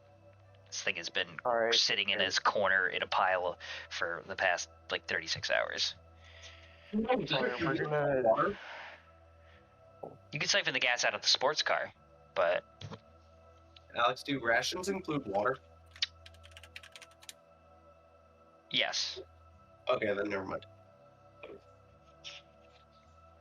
Yeah, you probably shouldn't drink the gasoline anyway, though. We look for some root beer. Yeah, you start looking for root beer. Root beer, oh, root beer. Oh, root beer. That's a stupid fucking sound. Yeah. Meanwhile, Weevil is starting to look around for like some form of walkie-talkie or CB radio, and he's not like opening crates. I assume in a hangar bay this size, there would be like if you've ever been in a warehouse, you've probably seen they've got like desks and workbenches just like kind of scattered around. There is maybe a chance that there was a walkie-talkie in a toolbox somewhere, and that's kind of what he's going for. Something that he might be familiar with, of like, oh, okay, if you're on a ship, like he was ages past, they would, the mechanics or the people organizing the cargo hold would have stowed away something that made their communication a little easier.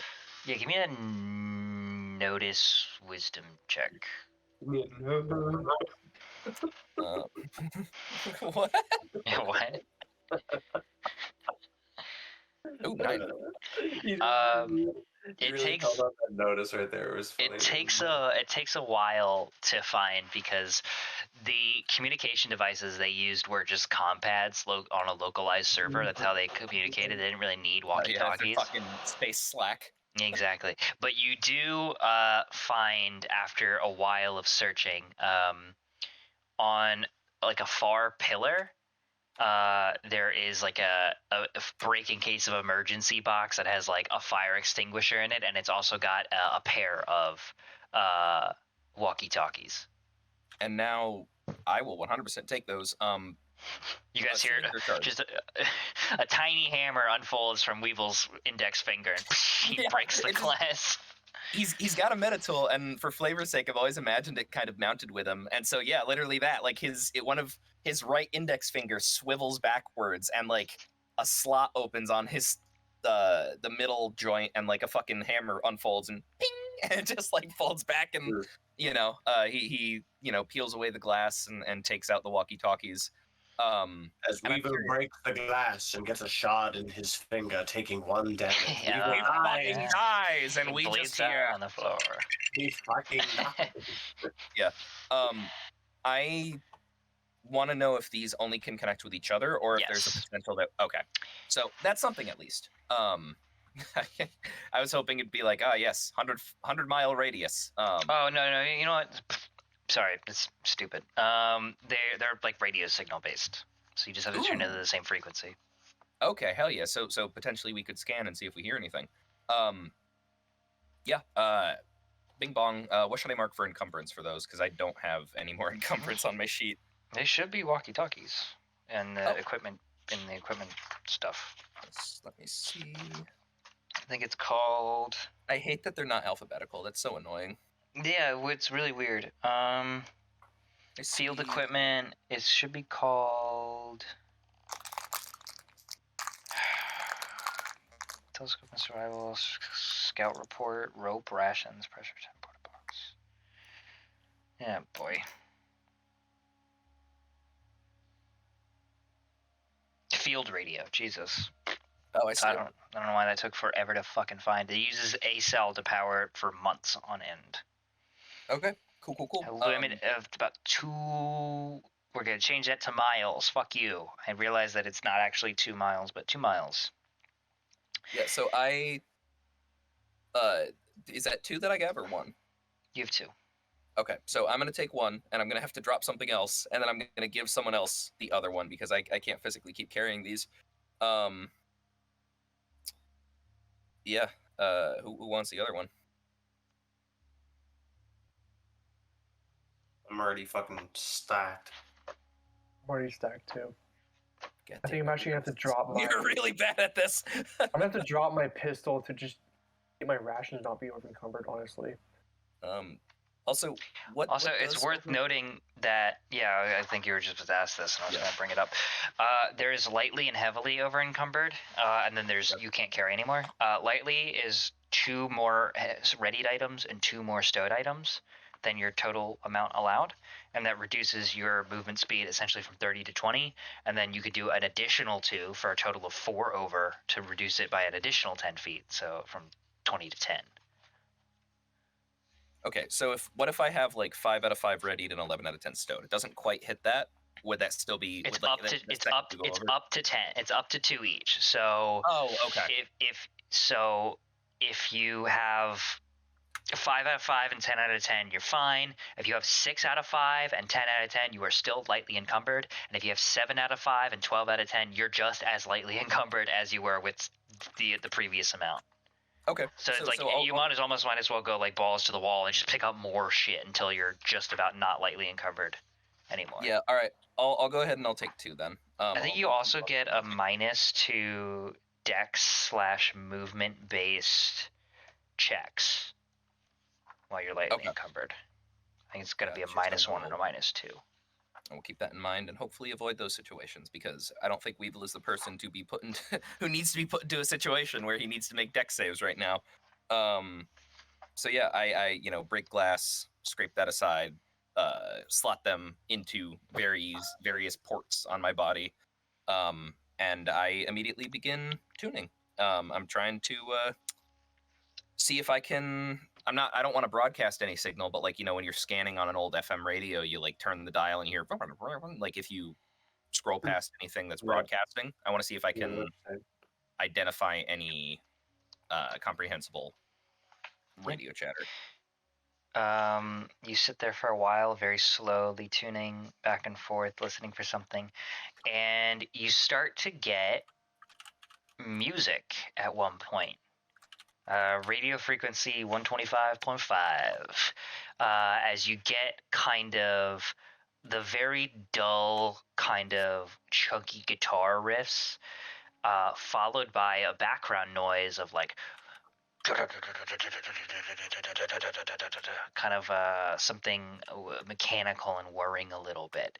And it sounds like the music is not like a broadcast. Like you didn't tune into a radio station, but rather like another radio that happens to have music nearby it. Gotcha. So you have this chunky guitar riff, this na na na na na from some metal band, and this da da da da da kind of humming mechanical noise. And you listen for a minute or so while everybody's going through the rest of this stuff as you're kind of tuning in. It does not change. The music is going, and like I think one song fades out and another song like very similar in theme pipes back up, but like nothing else changes. Gotcha. All right. That's something. So the field radio, it says someone with a program 0 skill can use the radio's shortwave functionality to communicate with a prepared target at continental distances if given 10 minutes for tuning. Prepared target. Somebody you probably have the frequency for already, and you both like do some kind of like wire crossing inside your radios to do like a little overclocking or like so not find a random frequency and attempt to broadcast to that same frequency. Yeah, and if anything, you can broadcast to the frequency you're on now. You could say into it, hello,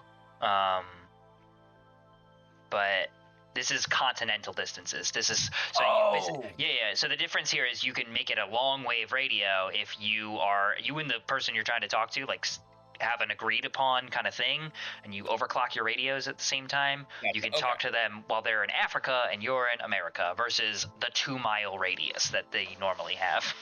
So this signal is close. It's within 2 miles. Cool. Yeah. So Weevil is 100% going to attempt to communicate then. And so he comes over to the party before he does anything, and or the crew, I guess, because I don't want to call him a party. I think it's fun to call him a crew. And he goes, I have located the signal of some sort of local broadcast. It sounds as if there is a form of acoustic music being played, along with some kind of engine or mechanical whirring in the background. It's an electric guitar, by the way. Oh, okay. Yeah. I have been corrected. There is an electrical instrument being played nearby with some sort of mechanical whirring in the background. I am wondering what I should say or if I should reach out. I do not plan on giving away any vital information until we have a better sense of this person or who their motives are. But I do not believe it is what we would traditionally consider a radio station.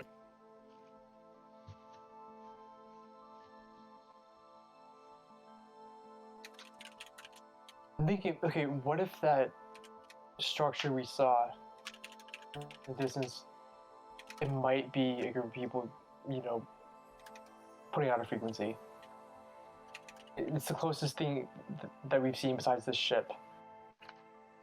I believe that the source of the broadcast would be closer, because I believe, I think you guys are at least 20 miles away. Right, yeah. So this thing is like within 2 miles, according to it could be people on this ship with us then. Yeah, you guys know that if you were to, let's say, get on top of this ship somehow and look around, you would have like a 60-mile viewing radius on a good day, as long as there's not like a mountain in your way and like a desert storm. So like you should technically, if you were outside, you should ideally be able to see whatever this is. Like it's within like visual distance, save for the fact that obviously you're inside a hangar right now. So it's either coming like he said from inside the ship or very, very close by.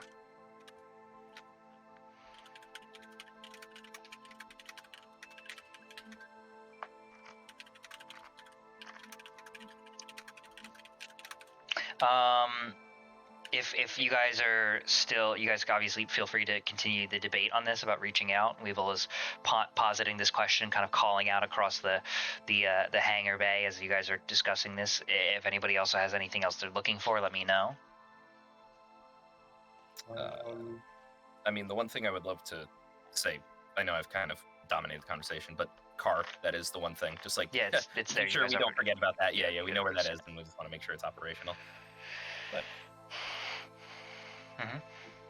Have we talked about looking for extra fuel for the car? No. Can I look at that? If we see the car, can we call it? So- for gas. Yeah, so this is a grav car, so it doesn't use gas. What do you use? I believe it uses B cells. Can I look for some B cells? Some B cells. Sure, give me a notice wisdom check. Yeah. Damn straight I will, brother. But hey, he's got 6 whole days of operation before he needs to recharge, so Great. hopefully we That's can get money. off planet before that. So I just want to double check this. Speed, armor, blah, blah, blah, blah.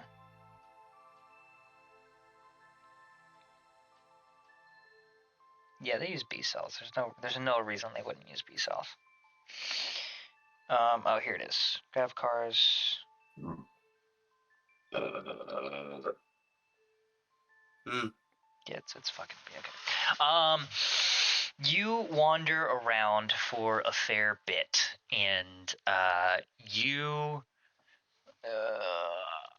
start looking through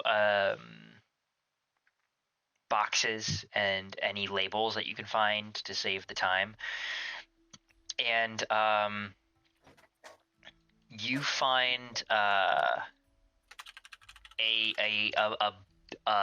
batch of refrigeration units, like giant industrial sized freezers, not like kitchen refrigerators, but like industrial cooling units, that are kind of bundled together with a bunch of plastic wrapped and bolted to the ground. There's like 4 of them taped back to back to back together in a sort of a giant brick. And you kind of get like an idea. You pry open a side panel, and you see that they are each powered by a B cell themselves. Can I take them? Yeah. How big is a B cell? You have 4.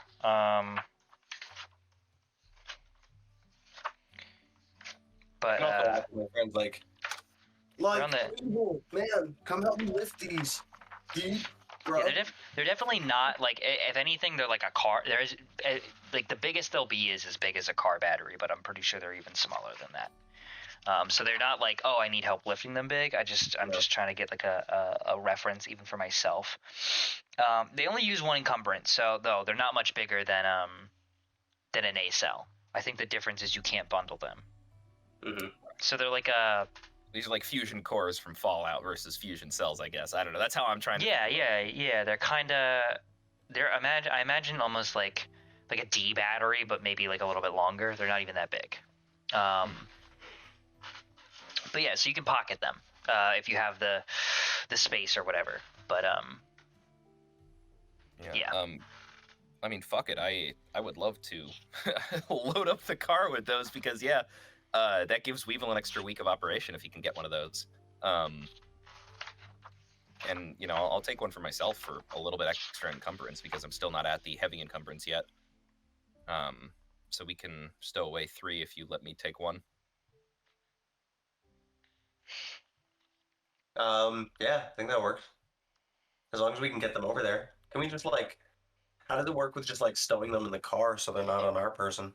Yeah, I'm sure if you get access to the trunk, you guys don't have the keys, and this thing is obviously going to be locked. But if you can get the car open and whatever. It has grav cars do have a seat of 5. I'm going to be pretty strict here and say that Janko does not count, because this is going to be a big thing potentially moving forward with starships. Janko does not count as half crew member because he's an alien. You know what I mean? He's still a player, so he's a whole crew member. So 5 is included him potentially sitting on somebody's lap. Otherwise, he can't sit on somebody's lap. You know what I mean? So it can seat 5.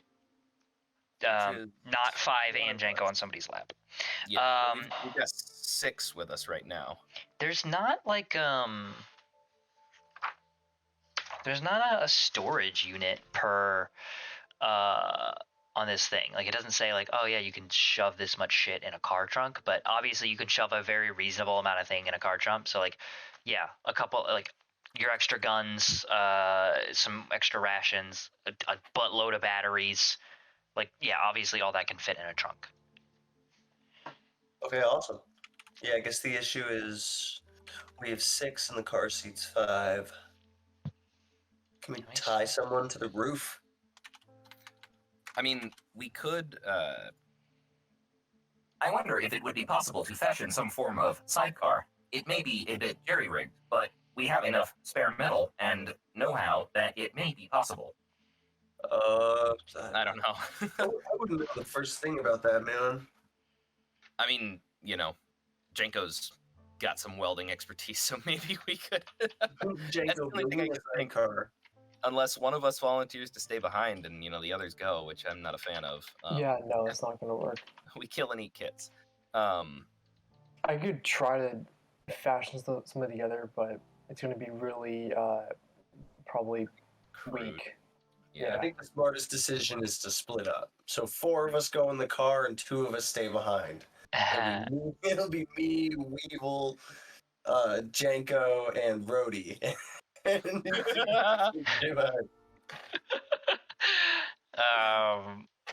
Yeah, you obviously know that's gonna start some fucking issues. That was a serious suggestion. There's gonna be a shootout. It was not. It was not. I know, but it might be more realistic for us to fashion like a seat above the trunk for Janko. Like a baby Bjorn for a car? I mean, like almost like a turret seat, like just a space to sit strapped in and then just shoot. I mean, hey, look, I've got an interesting idea. So back where I used to live, all the skaters in town would do this thing called skitching.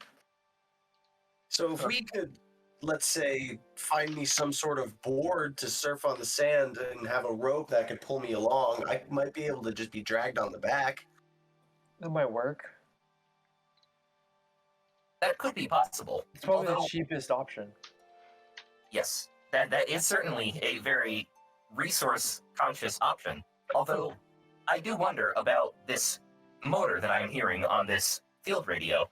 It almost seems as if, yes, Mr. Jenko, as you suggested, the source is very nearby.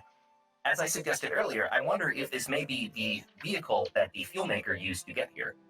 We may be able to find it and access 2 cars. I can attempt contact and see if there's an answer. It seems there is, at the very least, a guitar nearby. So there probably is more than one person.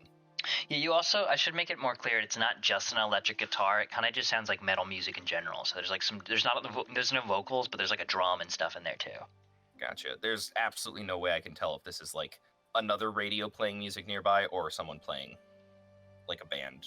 Yeah, not really. It's not crisp and clear like it's coming from a radio into your radio, but maybe from like a nearby radio into a radio into your radio could be it. Yeah, or like a band that's playing what I was nearby, thinking it or yeah, something similar to that effect. You're not. There's no telling. You just know it's not.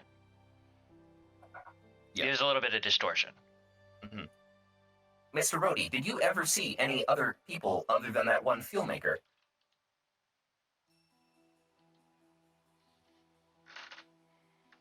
I will take your silence as a no. He told us he was calling for help. Holy shit! Using all those magnets must have fried the boy's brain. He's gone catatonic. I fucking love Catatonic. They're a great acapella group. That was a Pentatonics reference, but yeah. Sorry, what? I was in the middle of something. What's going on? No, I basically just asked if you'd seen anyone else, for the sake of having Rhodey say it in character of like other than the one guy. No. Okay, please shut the fuck up. Literally, he's going crazy right now. Very sorry. No, you're good. But yeah, I mean, the Weevil will suggest There's a slim chance, although I believe it is unlikely, that the man may have been bluffing in an attempt to draw Mr. Brody out.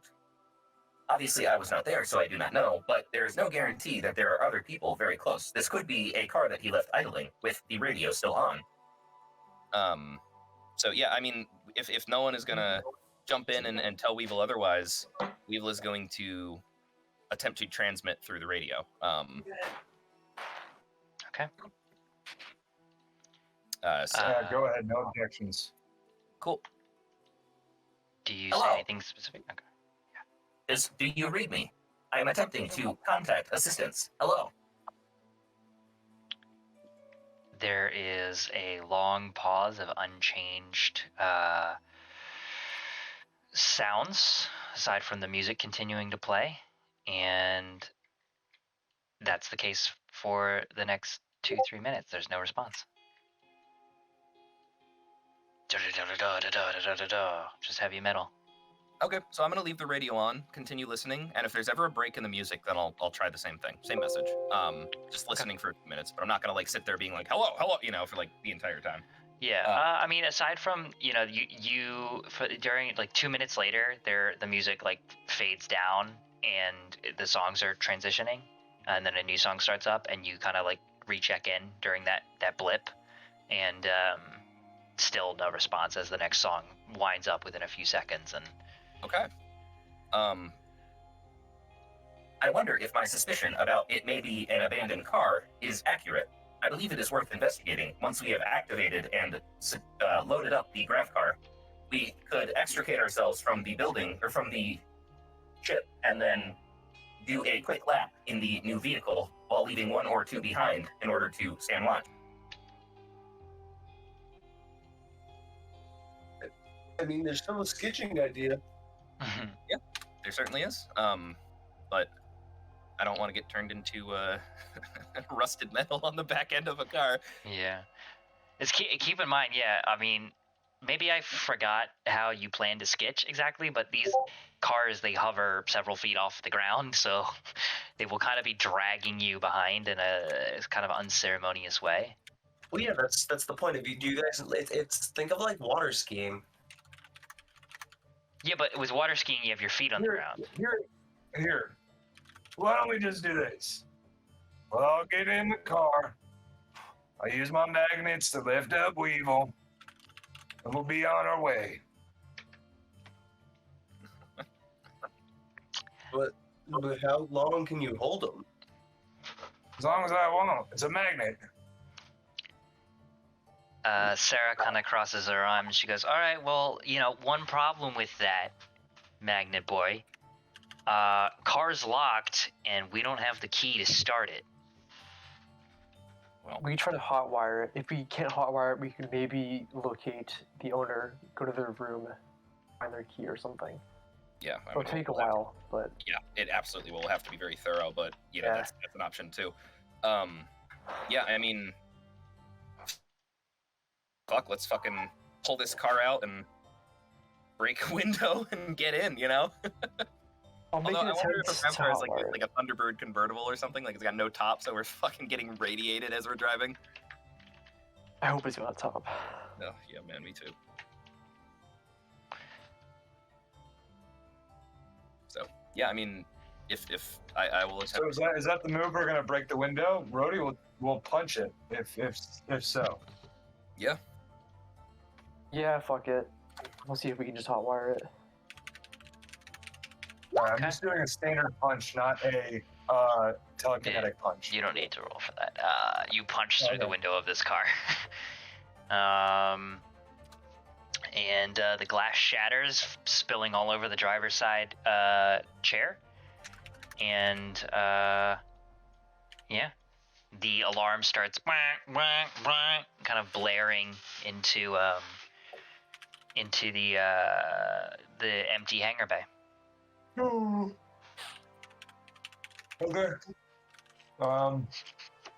Look at Janko. But you Janko get in, crawls. you're the one that know how to do it.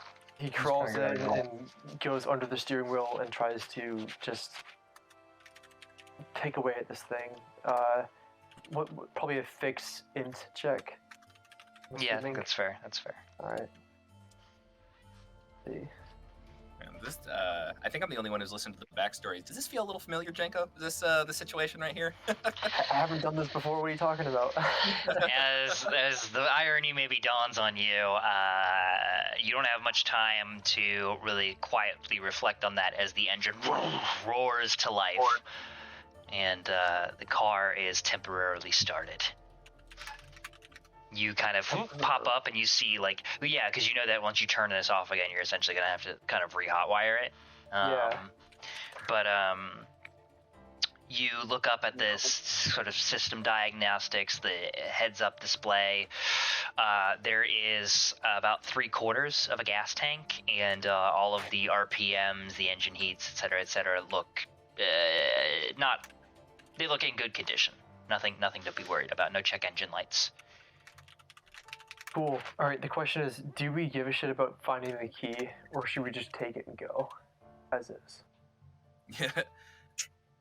I believe that it may be best for us to exit the ship quickly and do a lap in order to hopefully locate that secondary vehicle.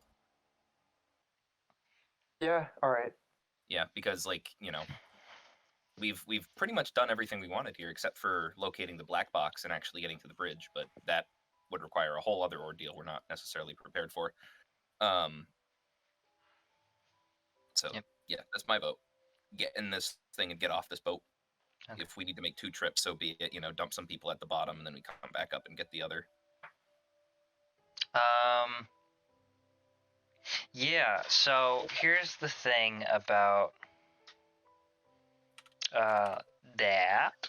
Who's getting left behind? Only 5 of you can fit in this thing. Well, I'll use telekinesis to lift up Weevil, and he'll then be suspended in air, and I will just continue to pull him towards me as we drive.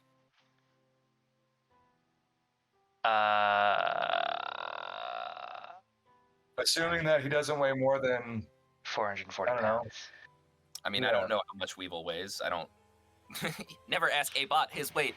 Yeah, I don't have that specifically written there. I mean, I would assume he's definitely on the heavier side of that estimate. I mean, if metal, but worst case scenario, I can just levitate somebody else. I mean, that's very fair.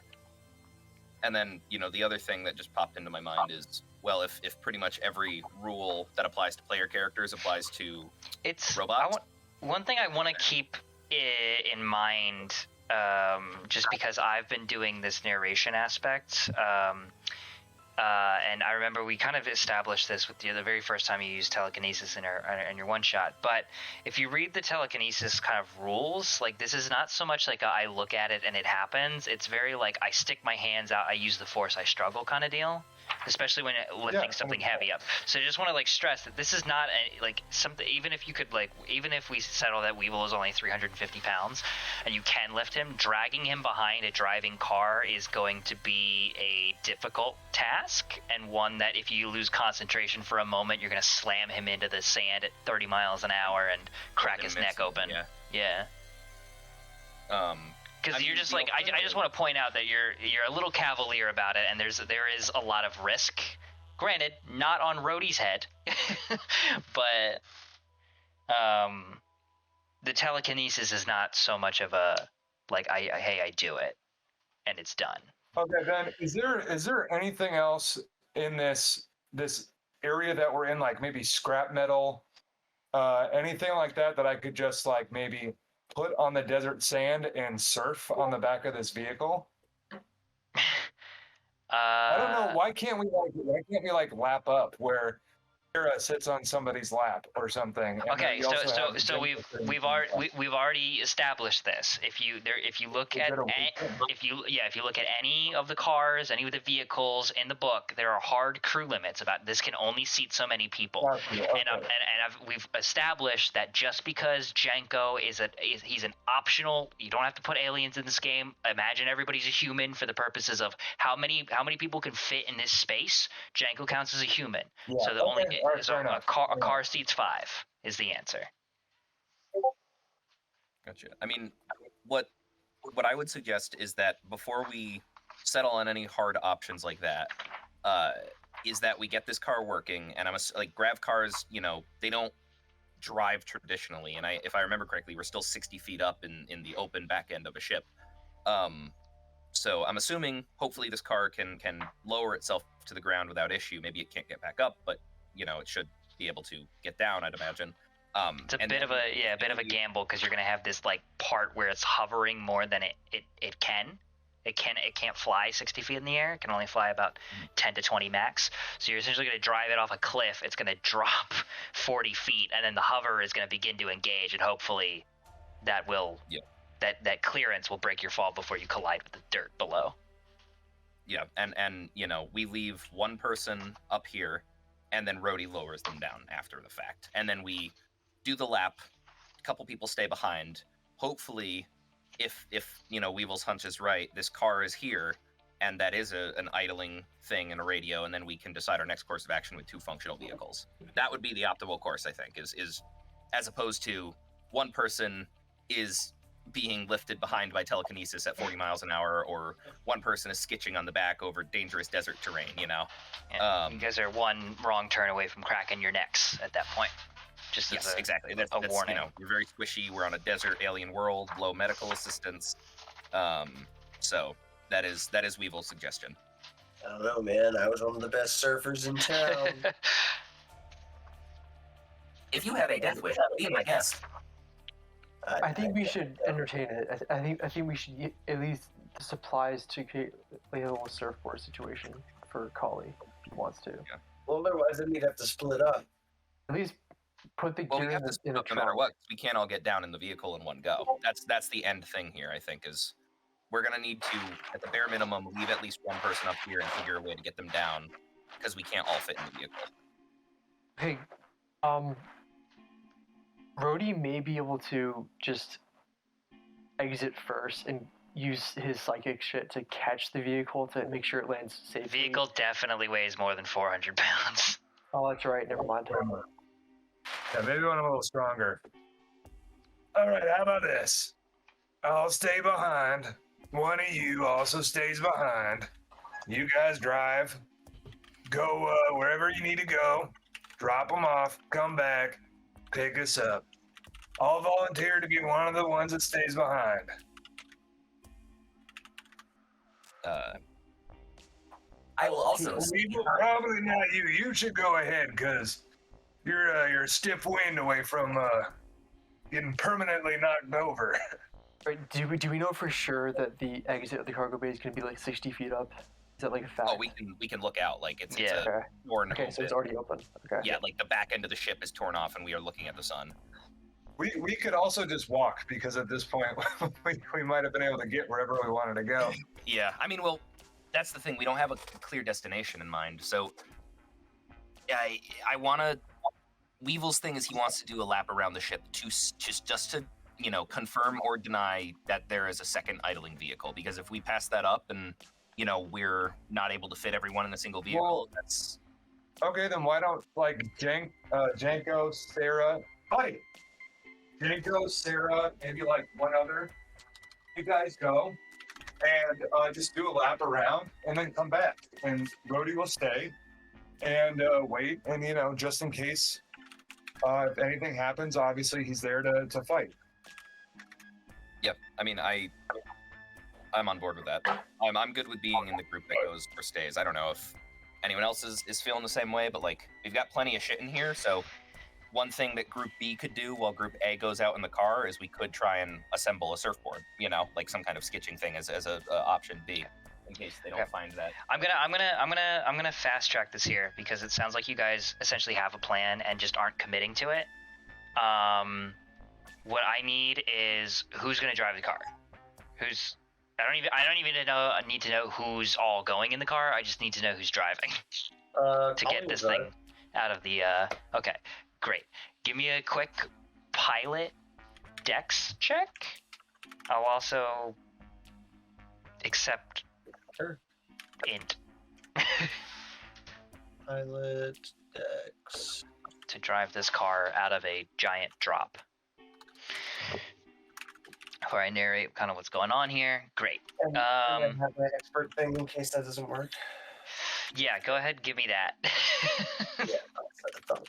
7 is close, but there you go. That's a hell of 11. Okay. Yeah, I needed an 8. You crushed it with an 11. Great. So here's what happens over the next 15, 20 minutes, because like this is what we're working up towards, and I want to kind of end the session. It's 11:20. Kali and some other people get in the car, and everybody straps in, and you slowly ramp up towards the edge of the hangar bay. This broken off section dangled 60 feet above the desert sands. Kali, you know enough about grav cars, you know enough about kind of the situation that you're in to know that as soon as you drive off of this thing, you're going to plummet towards the earth, and hopefully the stabilizers catch you in time. So you know enough to just slam on the brakes so you don't tip forward. You just kind of Dukes of Hazzard ramp off the edge so you're level with the ground, and you drop to about the 20-foot mark, drop 40 feet down to 20 feet above surface level. The grav stabilizers enhance. You guys continue to drop another about 10 feet, and it catches you and boosts you to that like 6 to 10 foot area. And you guys are safely kind of hovering above the ground, kicking up bits of sand below you. You do a quick lap around the ship, and sure enough, tucked under a giant piece of like kind of scrap metal in the shade, that it's kind of been propped up as like a lean-to underneath the end of the ship that you guys approached the opposite side from. So you guys, this was on the other side of the ship from the angle you came in.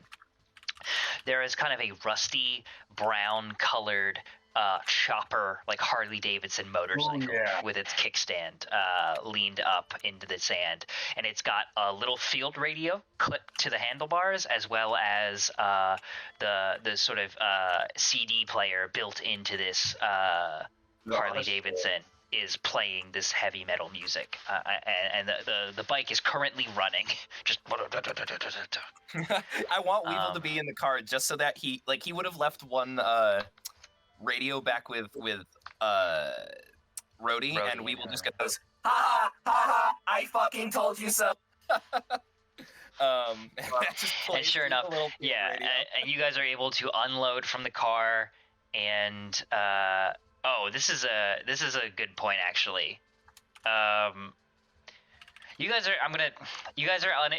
able to unload from the car, essentially, and loop back around. Kali is able to like, hey guy, or you guys are able to use the fucking radios to be like, hey, there's a car down here, and then use the leather straps that were originally tying the sports car down to lower yourselves down out of the back of the hangar, those of you that stayed down, because I don't think anybody thought this through, myself included. You can't get the car back up here to pick people back up.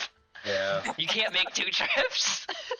But there's enough rope and leather straps and materials that you guys can create a quick pulley system to lower yourselves down. So everybody is on the ground floor out of the ship. You guys have 2 cars, one that seats 5, one that seats 2. One's a TL3 combustion engine motorcycle that does take gas, but is equipped with like sand tires, essentially, like big chunky, almost like monster truck tires that are made to navigate these dunes.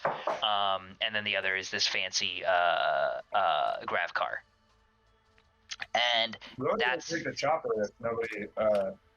Obviously that one seats 2, and that's where we'll end the session for the time being, as you guys have the ability to drive, at least for a while. Rhodey, you notice that the gas tank on this thing is half empty, and you know that, of course, it's probably going to be less fuel efficient than the TL4 grav car. So, like, this thing probably can't go like forever, obviously. Hey, it's something. Yeah. But yeah, you notice that there is one and only one motorcycle there. It seats 2 people. You guys have a grav car that seats 5, blah, blah, blah. No particular destination in mind to go after this. So that's something to consider. As you get out of the ship and look around your surroundings, you guys are able to notice that it's probably mid-late afternoon. So you have somewhere between 6 to 10 hours of sunlight left, maybe. And then it's going to get dark. And you guys are pretty out in the open. There's not a lot of... There's like small rocks and lean-tos that you can maybe like get up under, but not a lot of caves like you guys had the advantage of being in that mountain range. So Your next destination is one to consider pretty closely. Okay.